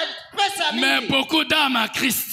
manafsi ya mingi kwa Kristo. Pourquoi le christianisme Mbona wa ne Kristo peut pas avoir des panneaux publicitaires? sikuwa na maubao ya tangazo? Il dit, j'ai commencé à réfléchir autour de ça. Nikaanza kutafakari mazingira ya ile, Alors j'ai trouvé que nikavumbula kusema si quelqu'un cherche une voiture, kama mtu ako natafuta gari, il ne va même pas s'intéresser à ces panneaux. ile tangazo ya banaliza sechu kuna Parce njaa que là-bas, kule on a bien écrit, banaandika mzuri affamé echu kuna njala, ni ulizo à 3 miles. ni dakika 3 metre 3 Affamé, echu kuna njala. maintenant toi tu cherches la voiture. Kama wewe kuna tafuta Ça ne gari, va pas t'intéresser. banakonesha mu metre Tu 3 vas passer. wewe utapita. Et William Branham dit, Na William Branham anasema alors j'ai compris nikaelewa que les chrétiens, wa Kristo c'est un panneau publicitaire de Dieu ni maubao ya tangaza ya Mungu, sur lesquels kupitia hiyo il est écrit imeandikwa affamé. eti huko na njaa, Est-ce que les gens ont faim de Dieu? eti watu wana njaa na Est-ce que Mungu, les gens ont soif de Dieu? eti banakiwa na Mais Mungu. où est les panneaux Sasa mabao qui ya vont tangaza leur indiquer? ile tabaliko, Le monde dunia est rempli des affamés. inajaa na benye kuwa na njala. Le monde Dunia est plein de perdus. inayala na wapotevu, Et tout le monde na watu wote a besoin d'un panneau publicitaire de ina Dieu. lazima na ubao wa tangazo. Et qui est ce panneau publicitaire? Na ile ubao wa tangazo ni nani? Qui est ce panneau publicitaire? Ile ubao ni nani? Frère Branham dit, Nabii Branham anasema. il dit, Anasema. ainsi je crois Hivi naaminia que les chrétiens wa Kristo et les panneaux publicitaires de Dieu. ni wabao wa tangazo wa Mungu. Je crois que Naamini ya kusema chacun de nous kila mmoja wetu est un panneau publicitaire de Dieu. ni kibao kia tangazo ya Mungu. Il dit, Anasema. et nous ne devons pas nous comporter drôlement Hatuwezi kuishi munamna ya kushangaisha comme nous le faisons. sasa vile tuko nafanya. Il dit, Anasema. est-ce que quelqu'un croit ici qu'il est un panneau publicitaire? Eti mtu anaamini ya kusema ni kibao ya tangazo. Mais pourquoi tu fais les choses là que tu fais? Sasa vile unafanya kule vifanyia nini? Tu vois comment tu vends à moins cher le christianisme. Unaona gisi kuna uzisa kubei ya nyanya maisha ya Kikristo. Tu vends à moins cher la chose de grand prix. Na uzisa kubei ya chini kitu kia Kristo. Ce matin, je ne venais pas pour vous faire crier. Hii asubuhi mishipende ni mulalamike. Je venais pour vous faire réfléchir. Milikuya juu niniwazishe. Ça, c'est une responsabilité. Hii ni mapasho bushito. Partout où tu es, Pahali popote. tu es un panneau publicitaire de Dieu. Kibao ya tangazo ya Mungu. Partout où je suis, Pahali nilikuta. je suis un panneau publicitaire de Dieu. Kibao ya tangazo ya Mungu. Écoutez fort. Sikia kile nabii anasema. Il dit, Anasema, vivez simplement une vie we uishe tu maisha telle que les gens mukimu ya kusema batu auront faim d'être comme vous. batakuwa na njala bakufanane. Vivez simplement une vie We isha tu maisha à tel point que les gens yenye utasukuma batu auront faim d'être comme vous. bawe na njala bakufanane. C'est pourquoi je vous dis ici au début, Kwa maana nilikuwa nimeambia kumwanzo la lumière peut éliminer les ténèbres, mais les ténèbres ne peuvent pas éliminer la lumière. mwangaza ilezi kuzimiza ile nuru lakini nuru haiwezi C'est kuzimiza toi mwangaza. Ni weye qui doit impacter le monde. Ne cherche pas à être impacté par le monde. unapasha kuvuta dunia, haiko dunia ikuvute. Vis une vie Isha tu maisha à tel point que le monde mukimu ya kusema dunia aura faim batakuwa na njaa d'être comme toi. bafanane na wewe. Faut me dire. Nabii anasema, Il dit, je suis pas au 38. Il dit, maintenant, sema sasa j'ai remarqué nilitazama qu'il n'y avait aucune annonce sur ce panneau publicitaire. akukua andiko hata moja pa ile ubao wa Sur ce tangazo. panneau en question, rien. Pa ile ubao pa kwa kitu. Sinon, vous demandez si vous avez faim. Bon, kama unaliza sema huko na Et njaa. vous ne pouvez vendre quelque chose à manger à quelqu'un à moins qu'il ait faim. Amen. Hawezi kuuzisha mtu kitu kia kula kama tu yeye yuko na njala. La première chose que la publicité fait, Kitu kia kwanza kenye ile matangazo inafanyaka. c'est de s'offrir à la vie de tout celui qui passe par là. Kusema iko neditoa na iko naonekana kwa maisha bote wenye kupita pale. Maintenant, Sasa le seul moyen namna moja pour le monde juu ya dunia de voir Christ, ya kuona Kristo. c'est quand il le voit en vous et en moi. Amen. Ni wakati banamona Kristo ndani yenu na ndani Oh, Église du Dieu vivant. iwe kanisa ya Mungu aliyo haya. Le monde veut voir Dieu. Dunia inapenda Le yone Mungu. monde a besoin de voir Dieu. Ina lazima yone Mungu. Mais où est-ce qu'ils vont voir Dieu? Batamwonea Mungu wapi? Ils vont voir Dieu en toi. Ina batamwona ndani Ils ya vont wewe. voir Dieu en toi. Batamwonea kupitia Ils wewe. vont voir Dieu en moi. Batamwonea kupitia miye. Est-ce que quand les gens te regardent, Eti wakati watu wanakutazama, ils voient Dieu eti wako naona Kristo ou ils voient autre chose? au banaona kitu kingine? De qui est-il le panneau publicitaire? Sasa wewe eti uko ubao ya tangazo. Ma soeur, Dada, de qui es-tu le panneau publicitaire? huku nafanya makampeni ya nani? Tu fais la publicité de qui? Huku nafanya ile mashambulizi ya nani? Parce que dans l'entreprise Jesus Mining, il n'y a pas ce que toi tu vends là. Ile kampuni Jesus My God haina hamuna amo ile vile unafanyaka. Dans Jesus Mining, il n'y a pas le produit que toi tu vends. Kampuni ni Yesu vile wewe unafanyaka. Abina. Il n'y a pas ça. Ukampuni ya Yesu binamo. Tu fais la publicité de qui? Wewe unafanya kampeni mashambulizi ya nani? Vous trouvez un panneau publicitaire. Unapata ile ubao wa tangazo. Basa kuandika ma radio. Bon, on a écrit là-bas les radios. Ma télévision. Il y a des télévisions. Mais on ingia mule. Bon, quand tu entres dans cette entreprise là ou entrepôt, unakutamo beko nojesha maferron. Bon, là-bas c'est le contraire, il y a les ferrons, bien kuyenga na masima. Est-ce que c'est possible ça?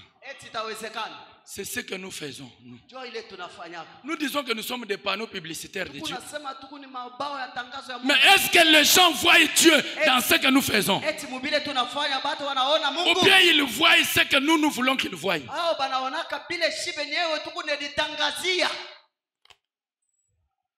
Branham dit, le seul moyen que ce monde peut voir Dieu, c'est au travers de toi et au travers de moi. Frère Branham dit, Dieu n'a pas d'autre main en dehors de tes mains là. Dieu veut guérir les malades par tes mains. Dieu veut ressusciter les morts par tes mains.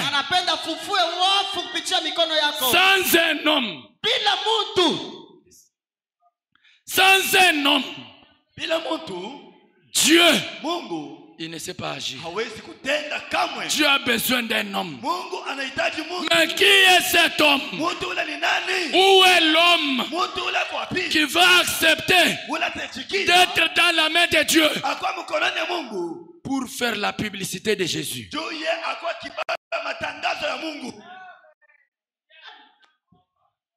Qui? On écrit radio, télévision, chargeur, power bank. Tunaujisha ma radio, ma télévision, ma power bank, na ma téléphone. Tunaujisha kabi Et vous entrez comme ça, vous trouvez, vous trouvez il y a les sels, il y a les arachides, et puis mon cabine. Unaona bile basha kuandika kama unaweza kubili sasa ni bile tunaanza kujishaka zamani hapa sasa tunaujisha manjembe tunafanya na makabini bile vya zamani tusha kuchombaka. Moi ça m'énerve quand je vois quelqu'un, on a déjà écrit ici c'est shop Airtel Money, M-Pesa, ceci. Vous entrez là-bas, vous demandez. Biko na kubalabala huku unakuta basha kuandika shiye tuko na Airtel Money, Orange Money na Afrimone biote tunafanyaka. Unakuya sasa sema muni Afrine Money mwenyewe na hakuna tena bile abina yako bisha kushaka. Bon, tubebe tu pa frère William. Prenons seulement l'exemple de frère William. Tubebe mbele mfano ndugu William. Quand vous passez sur la route là-bas, vous allez entendre Boucherie William iko na mboka bei ya bien.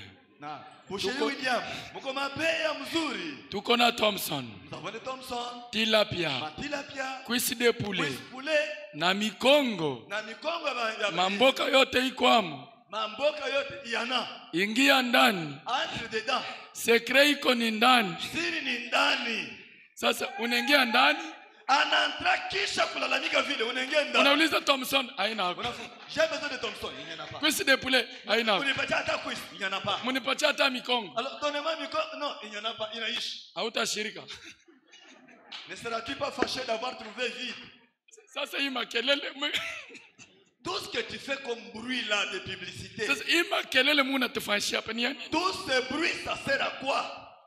Kama binam. Si ça n'y est pas, mukate aka ka mégaphone. Non, arrêtez alors ce mégaphone qui nous fait du bruit. Ana vile papa William. Kama binam unakate kale ka mégaphone. Si papa William, si n'y en a pas, sema hii makelele ya fanya publicité, tuishe mbele. Pale bitakuya, tutafanya makelele sisi tuko ba Kristo. Arrête de faire des bruits que tu es chrétien alors que tu ne l'es pas. C'est pourquoi il y a trop de chute aujourd'hui dans le message. Les gens qui s'appellent eux-mêmes chrétiens, ils montent même à la chair et un petit mouvement, 4 pattes en l'air. Tout simplement parce qu'il n'a pas pris le temps de devenir d'abord le panneau publicitaire de Dieu. Acha kufanya makelele ya kusema kwa mwaminifu wa ujumbe uko Mkristo pale wewe au ya kuyaka. Njoo kwa maana bantu bamingi banapanda tena kumimbana. Banaanza kusema sema ni bahubiri. Banahubiri mambo kaloko tu. Kaloko mieleka chini. Acha makelele pale pale utabadilika. Njoo uanze kusema kwa Mkristo. Tu n'as pas encore eu ce qui peut faire de toi un panneau publicitaire. Auya pataka ile inaweza kufanya wewe uwe kibao ya matangazo. William Branham dit, Wewe bebe sema. il dit, asema maintenant, sasa le seul moyen pour le monde de voir Christ, c'est quand il le voit en vous et en moi. Gisi moya ya dunia kuwa na Kristo ni wakati wanaona Kristo ndani yako na ndani yangu. C'est le seul moyen de voir Christ. Ni njia tu moya ya dunia kuwa na Kristo. Leur conscience reste insensible au coucher du soleil. Zamiri ya bantu wa dunia aishitushe jua ya nguke inamuke haina mambo. Insensible au cri des oiseaux. Yo atamala na mika bandeke aisaidie kitu. Aux feuilles. Mumajani. Aux herbes. Mamayani. Aux fleurs. Maua. Et à la musique. Na mimbo. Et au message. Et à tout ce que nous apprécions après avoir trouvé Christ. Mais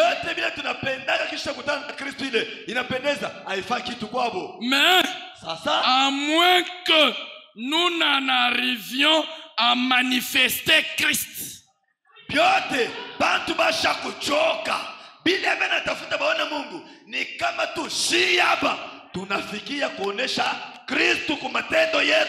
gens n'ont pas besoin de citations. Les gens n'ont pas besoin de brochures. Frère, quelqu'un affamé, tu veux lui parler de brochures. La brochure le dira en quoi? Prends le foufou, donne-lui. C'est une prédication. Branham dit, ils sont insensibles au bruit des oiseaux. Insensibles au coucher du soleil. Insensibles aux fleurs. Insensibles aux herbes. Insensibles aux prédications. Insensibles aux messages. À la musique. Vous ne le voyez pas. Même s'il vient chez vous, vous mettez la musique. Il vous dit, ah frère, moi pareil ma musique il y a frère. Avec vos chansons de vos frères ici. Si tu m'outues que tu as longola bange.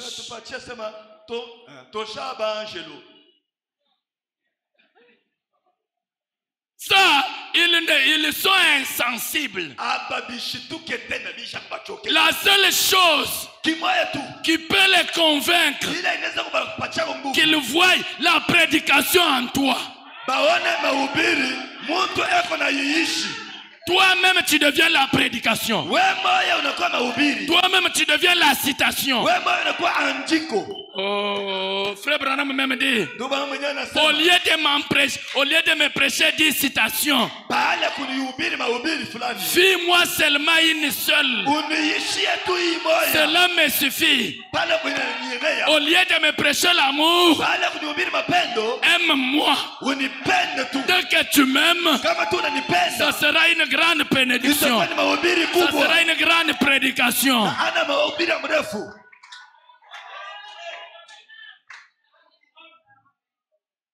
Devenons nous-mêmes Christ.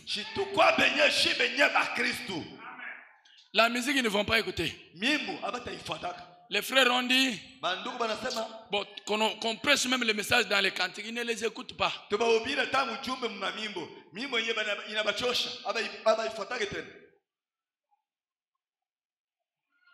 Si vous voyez les gens du monde ici aimer la musique d'un frère, c'est que ce frère-là, donc il n'a pas cité frère Branham.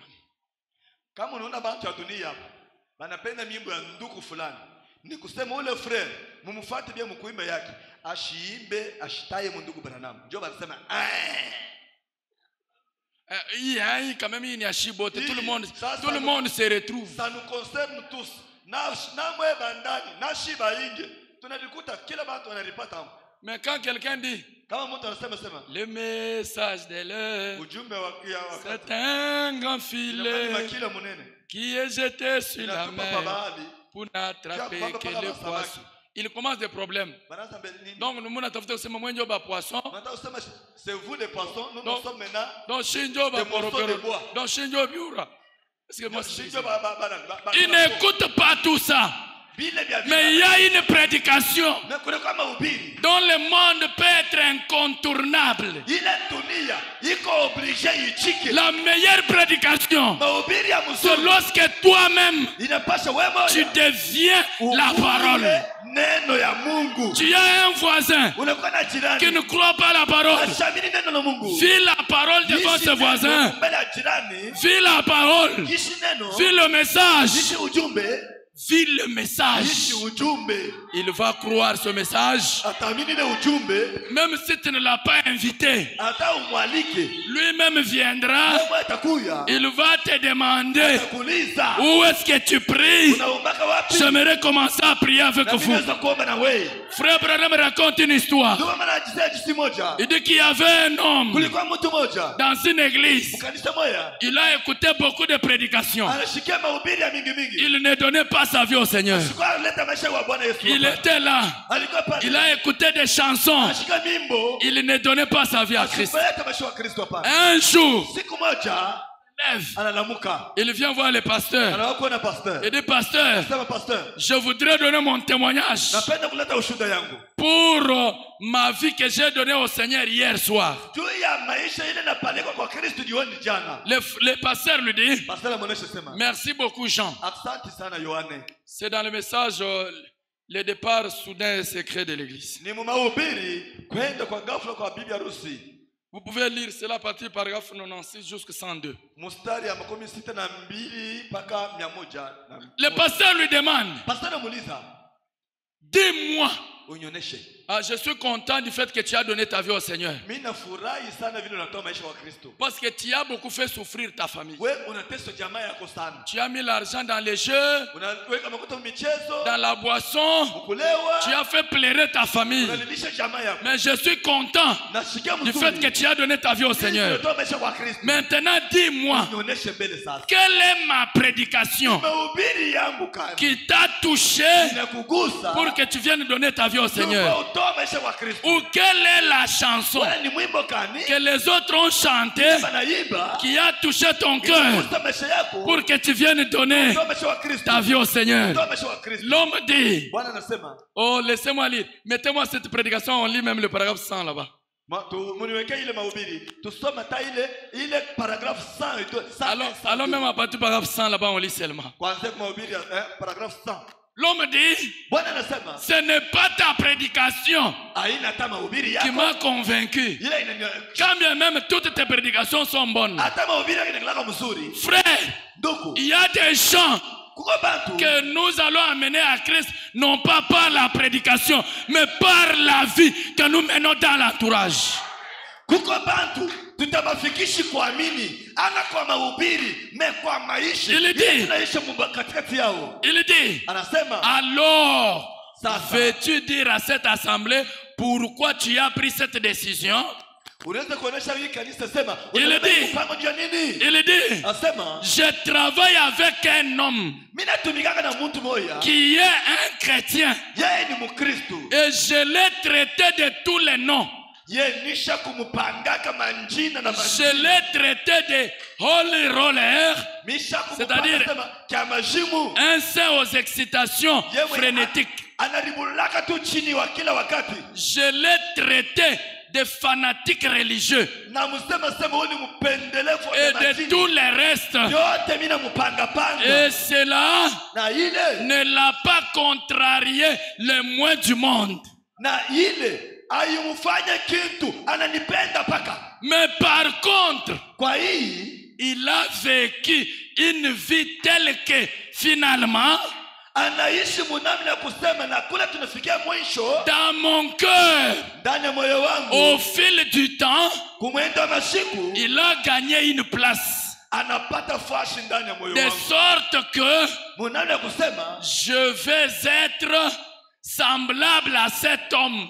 munamna kusema kile mimi napenda ni kwa Saule Bwana. Et c'est la raison pour laquelle je lui ai demandé de me conduire à Christ. Jopale mimi namuuliza na mwana sema unipeleke ni kwa Mkristo. Le Christ qu'il sert, Kristo ule anatumikia c'est celui que je voulais. ni Kristo ule ndio nilikuwa natafuta. Le Christ qu'il sert. Kristo ule anatumikia. Frère, Ndugu, toi qui travailles avec le païen, wewe unatumika na bapagano. qui le maltraite, Unawatesa. fais attention. Na kiaba ange. Dieu a placé ces gens à côté de toi Mungu anaweka bale watu pembeni yako. pour que tu les amènes à Christ Ndio wapeleke kwa Kristo. par une vie de la parole, Kwa maisha ya neno. une vie de droiture. Kwa maisha ya unyofu. Tu peux amener quelqu'un à Christ Unapeleka mtu kwa Kristo sans l'avoir prêché. bila kumuhubiri. Branham dit, Branham asema mettez 101. mweke 101. 102, frère Branham dit, Ndio anasema vous voyez, unaona Dieu travaille effectivement au travers du pasteur Mungu ndio anatumika kupitia pastor. pour préparer son église. Ndio kutayarisha kanisa yake. Il travaille au travers des chants Anatumika kupitia mimbo. pour préparer son église. Ndio atayarisha kanisa. Il travaille au travers de vous Anatumika kupitia mweye. pour préparer son Ndio église. kutayarisha kanisa yake. Oh mon frère, Oh ndugu yangu. mon frère, non, enlevez ça. Mon frère, Ndugu yangu. mon frère, Ndugu yangu. Dieu travaille au travers de toi. Mungu anatumika kupitia wewe. Le monde n'a pas besoin que tu lui donnes les brochures. Dunia haihitaji wapatie mabroshiri. Il ne va pas lire, Hawatasoma. mais vis-lui la parole. Sasa wewe ishi tu neno. Ça sera une très grande prédication pour Itakuwa ni lui. mahubiri kabambi. Ça sera une très grande prédication pour lui. Mahubiri kwabo sana. Cet homme est venu à Christ, Ule mtu anakuwa kwa Kristo. non pas par les prédications du pasteur, Ana kwa mahubiri ya non pas pastor. par les bonnes chansons de l'église, Anakuja mimbo mzuri ya kanisa. mais Kwa lakini la vie de son collaborateur de service. maisha ya ule anakuwa anatumika naye kukazi. Oh frère, Ndugu. c'est pourquoi la Bible dit, Ndio kama na Biblia imesema, vous êtes les sels, nyinyi ni chumvi. les sels de la terre. Chumvi ya dunia. Vous êtes les sels de la terre. Nyinyi ni chumvi ya dunia. Que tu sois au travail, Uwe kukazi. sois salé. Uwe na chumvi. Que tu sois au marché, Uwe kunsoko. sois salé. Ukwa chumvi. Le monde, Uwe na onjo ba le monde est fade. bali kwa sana kunje mbaya. Le monde manque de saveur. Dunia haina na onjo. Le monde a besoin du sel. Dunia inahitaji chumvi. Le monde cherche où est le sel. Dunia inatafuta chanjo Et ya chumvi. c'est toi Ni wewe que Dieu a placé dans ce quartier-là ule Mungu anaweka mwile quartier pour amener tel frère, ya kufikisha pour ule amener ndugu telle sœur. na dada fulani. Au lieu d'être un panneau, Pale kwa kibaya toi matangazo. tu es là Wewe uko pale. pour dire à celui-ci va en enfer, Ya kuonesha wewe ndio à mwadesi. celui-là va en Wewe enfer, ndio wewe à mwadesi. celui-ci va en Wewe enfer. ndio wewe mwadesi. Dieu ne t'a pas placé dans ce quartier pour ça. Mungu akuweka mwile quartier kwa ila pana. Tu es comme un point focal dans ce quartier-là. Wewe uko pale juu msudi ufanye kazi ile. Alléluia. Amina. Dieu a des points focaux. Mungu heko na batu anaweka pafaa shida kufanyisha kazi yabo. Il veut atteindre ton collègue de service. Anapenda kupata mtu wa mkazi yenu. Dieu veut atteindre ta sœur avec qui tu travailles. Mungu anapenda kupata ule dada unatumika naye mkazi. Dans le plan de Dieu, il n'y a pas de hasard. Mumapa ya Mungu hamwekana bila kumshitusha. Vous vous retrouvez au travail. Kama Mungu Vous kukazi. n'êtes pas là par hasard. Kama nenda kazi. Vous n'êtes pas là par hasard. Hauna kukabula pana. Non. Hapana. Nous, on prêche partout où on est. Shie tunahubiri fashi yote tuko. Que je sois à l'école, Leo kwa masomo. que je sois au marché. Leo msoko. Je parle. Naenda nasema Je peux faire des blagues. Naweza kufanya mizaa. Mais à un moment donné, Kwa lakini sema allez, yeye. j'église la parole. Fanya pasa maneno. À côté, Kumbe beni. petit, Moto. moi je suis un chrétien. Mimi niko Mkristo. Tu ne peux pas venir à l'église. Hauwezi kuwa mkanisa. C'est ce dont le monde a besoin. Dunia inachunga bantu baishe neno na boba bafata sema hapa tutabafata. Frère Branham raconte une histoire Ndio maana si ajisi. qui est dans question-réponse du 30 août 64. Iko mswali na majibu ya 30 août 64. Question-réponse numéro 3. Swali na majibu namba ya 3. Maintenant, on lit quelque chose là-bas. Tuweke pale tusome kitu moja. Frère Branham dit, Ndugu bana masema mettez au paragraphe 100. Bon, je vais un peu vite là. Mettez le paragraphe 120. Nyene mbio mbio 112. Mettez le paragraphe 120 là. 120. C'était un homme Ilikuwa ni mtu qui était un ivrogne. ye alikuwa mlevi. Avec ses amis au travail, là où ils étaient en train de boire. Na marafiki yake balevi saye. Une discussion a éclaté là-bas. Mubar mule sasa banaanza kukokotana. Sur le fait de dire qu'il n'y a plus de chrétiens dans le monde. Moya mlevi anasema sema ba Kristo bekalake eko. Il n'y a plus de chrétiens dans le monde. Ba Kristo bana kwa dunia.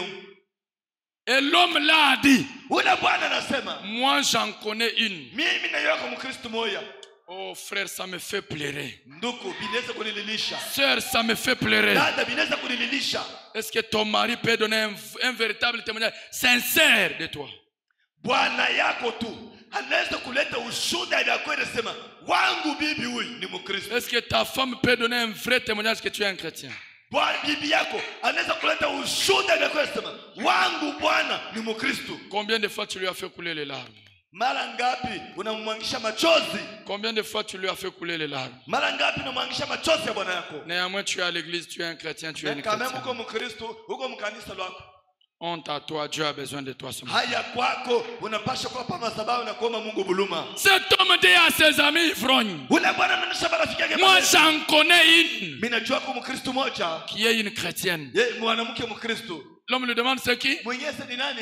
Il dit c'est ma femme. Asa ni bibi yangu ni Mkristo. Les autres ont rigolé. Ina banacheka mbele. Alors ils se sont dit, Banasema allons maintenant lui jouer un tour. twende sasa tunamfanyisha masemi. Vous allez voir Tutaona si sema elle est chrétienne ou pas. Ukristo wake utaisha au utakuwa. Ils sont partis. Banaenda sasa. Frère Mamadi, Ndio masema. quand ils se sont dit, Banasema nous allons prendre l'apparence des gens qui sont ivres.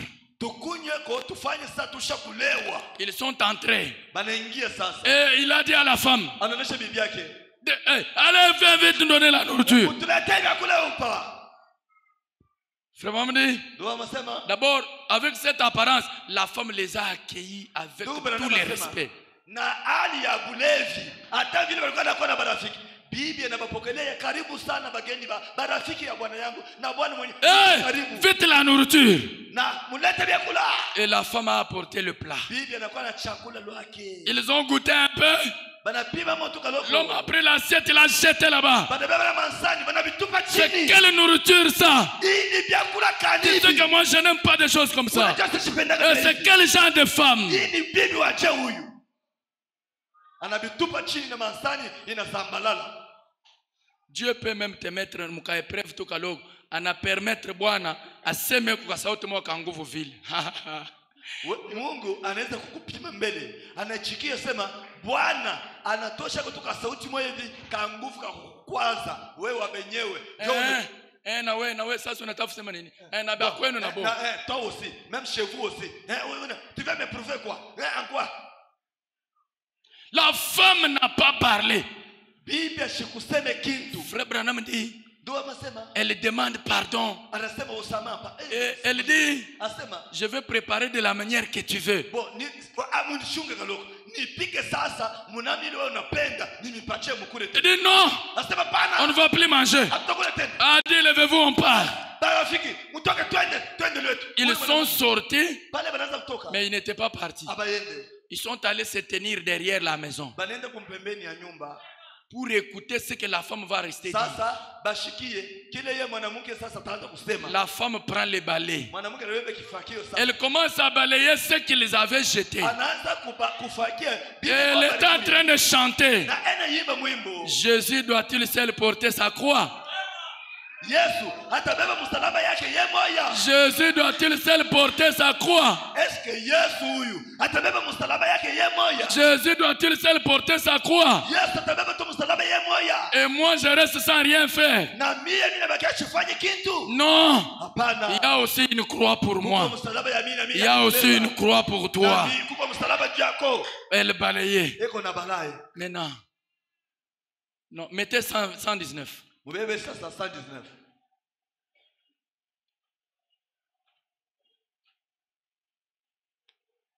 Est-ce que vous avez mis ce que j'ai dit? C'est ça, ils sont sortis. Ils sont sortis Banatoka. et se sont assis comme ça. Babanekala pale hivi. Vous savez, Unajua? et elle est venue. Anakuya. Elle a dit, chérie, Sema mpendwa. je suis désolé Atuka munirumie tu. de ne pas les avoir préparés comme il faut. Vile shikubipika vile inapaswa. Je vais t'en préparer d'autres. Takuipigia vizuri vingine tena. Frère, aba betu kama unapima utalala nayo. Frère, badada yetu hapa. Toi ose seulement dire que mi hivi shitabikuria. Anasema ni mtumbo yako yangu ubakie utalala na njala. Ule ndio alikuwa anaishi neno, ilikuwa ni wakati ya zamani. Boba leo ukicheza unalala nayo frère.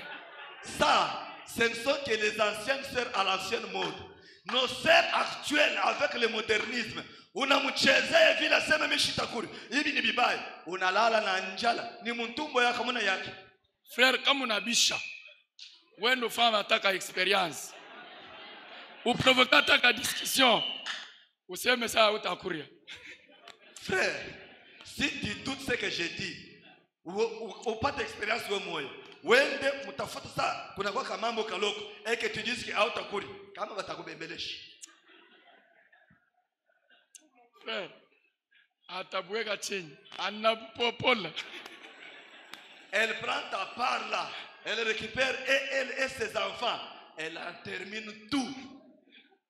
Déjà wewe urfani sambla. Wewe uko pale mkona kimya. Sasa maintenant unazishika saa haya. Nalo à ce temps-là, on a récolté que il est semblé yote ulifanya, sacrifice yote ababishituke. Inaweza kufanya kahaya sasa. Ase nibakataze nifanye. Que je mange, que je ne mange pas. Bon. Que je dorme ma famille, que je fasse quoi? Un Bon. peu de con ya mwanaume unasema shitasema. Non, non, je ne dirai rien. Comme je suis un homme, alors que je reste comme ça. Banakuria Il mange là, unafika 22h. 22h il est né. Alikuwa nipe bukari. Ah, ouais. Donne-moi à manger. Bukari. Bukari encore. Bote burisha frère. C'est terminé. Haina mizaa. Hakuna bora bora kuchezesha. Aba betu bale ushipime frère utalala na je vous dis vrai. Aba, habana bale hapana. Aba balewa utalala na njala unaishi. Sasa muna cheka mshika taya.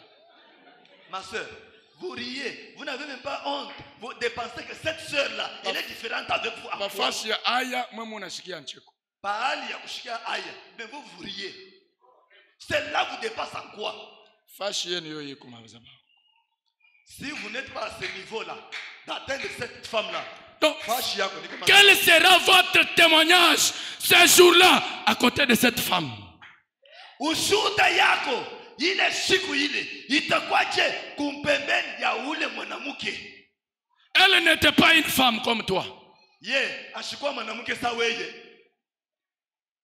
La femme dit, Mwanamke anasema, oh foutesse, oh mon Dieu. tu le savais très bien Njoo bwana, que ce n'est pas comme ça que je le voulais.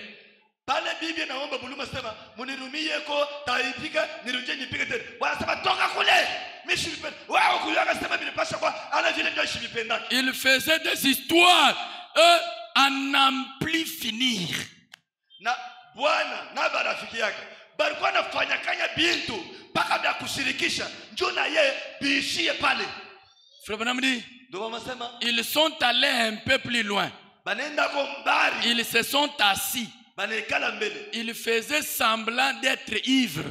Balikuwa na laanda saa kwa balevi. Ils l'ont entendu, elle était là, qui sanglotait un peu, Banamshikia eko pale enalia mbele en chantant tout bas. me enalia enaimba ka mwimbo ka chini chini. Jésus doit-il porter sa croix tout seul?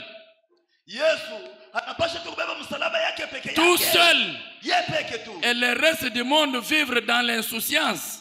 Na badunia mshima nyingine hapa banekala tu kimya. Il y a une croix pour chacun. Kuna kwa msalaba njoo ya kila mtu. Il y a une croix pour moi. Na kuna kwa msalaba njoo yangu. Je porterai cette croix Tabeba hii msalaba consacrée yenye kutolewa jusqu'à ce que la mort me libère. mpaka pale nufu itanyacha. Écoutez, Sikieni. c'est ce qui a failli déchirer mon âme. Njoo ile ilipasha pasula nafsi yangu hii. Inafuata sasa. C'est ça. Njoo hii Que inafuata. votre lumière luise, c'est ça. Nuru yenu yangazie. Frère Branham dit, Ndio msema. l'un des ivrognes a regardé l'autre. Mulevi anaangalia mwenzake mulevi. Et il a dit, Anasema, c'est une chrétienne. mon cher, huyu ni Mkristo wa kweli. Elle a ce qu'il faut. Huyu eko na Mkristo wa kweli. Elle a ce qu'il faut. Eko na ile inatupashwa. Écoutez, Shikieni. et cette petite femme-là Na ule mwanamke ule kidogo a conduit son mari anapeleka bwana yake kwa Kristo et les autres aussi na barafiki yake balevi à Christ ce soir-là. kwa Kristo ile magharibi ile. Voyez Munaona? pourquoi? Jua nini? Voyez, Munaona? soyez simplement très gentils. Muwe tu ba utulivu. Rappelez-vous simplement Kumbukeni asema qu'il sait tout à ce sujet. Mungu ye anajua mambo yote inafika. Alors, sœur, Na ndugu dada, frère, ndugu, qui que vous soyez, uwe nani? il s'agit ici d'un frère parce qu'il a posé la question au sujet de sa femme. Juu hapa ni ndugu aliuliza juu, je, bibi yake Soyez salés. ndugu, wewe Soyez salés. kwatu Mkristo C'est tout. inaisha. Elle aura soif. Ye mwanamke atakuwa na kiu ya kuyosema huyu ni bwana yangu, ni Mkristo. Bwanangu ashamini. Bwanangu ashamini. Bwanangu ashamini. Sœur, Dada, sois seulement salé. uwe tu Mkristo kwa wachumvi. Cette femme était-il prédicateur? Ule mwanamke alikuwa mhubiri. Elle n'était pas prédicateur. Alikuwa mhubiri. Oh, jeune Jean. Babi jana. William Branham dit, William Branham asema, si tu n'as pas la chair ou prêcher, kama una mimbali ya kuhubiri, que ta vie maisha yako devienne une chair. iwe mahubiri. Prêche par ta vie. Maisha yako Prêche par ta vie. hubiri kupitia maisha yako. Ma soeur, Dada, pour amener les gens à Christ, kufikisha watu wa tu Kristo, n'as pas besoin d'être prédicateur. pasha kwa mhubiri hapana. Suis seulement la parole. Ishi tu neno la Mungu. Quel sera ton témoignage Ushuhuda yako itakuwaje? à côté de cette femme? Mbele ya ule mwanamke. Quel sera ton témoignage Ushuhuda yako itakuwaje? à côté de Joseph? Pembeni ya Yusufu. Pour ce matin, Juu asubuhi ya leo. que le Seigneur Dieu vous bénisse. Bwana Mungu abariki.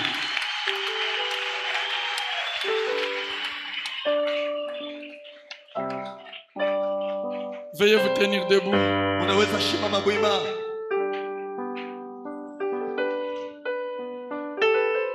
Est-ce qu'il y a quelqu'un dans cette salle Kunaweza kuwa mtu juu mwenye chumba. qui n'a jamais donné sa vie au Seigneur, Yeye bado kuleta maisha kwa Bwana Yesu Kristo. dont cette lumière n'a jamais resplendi dans sa vie?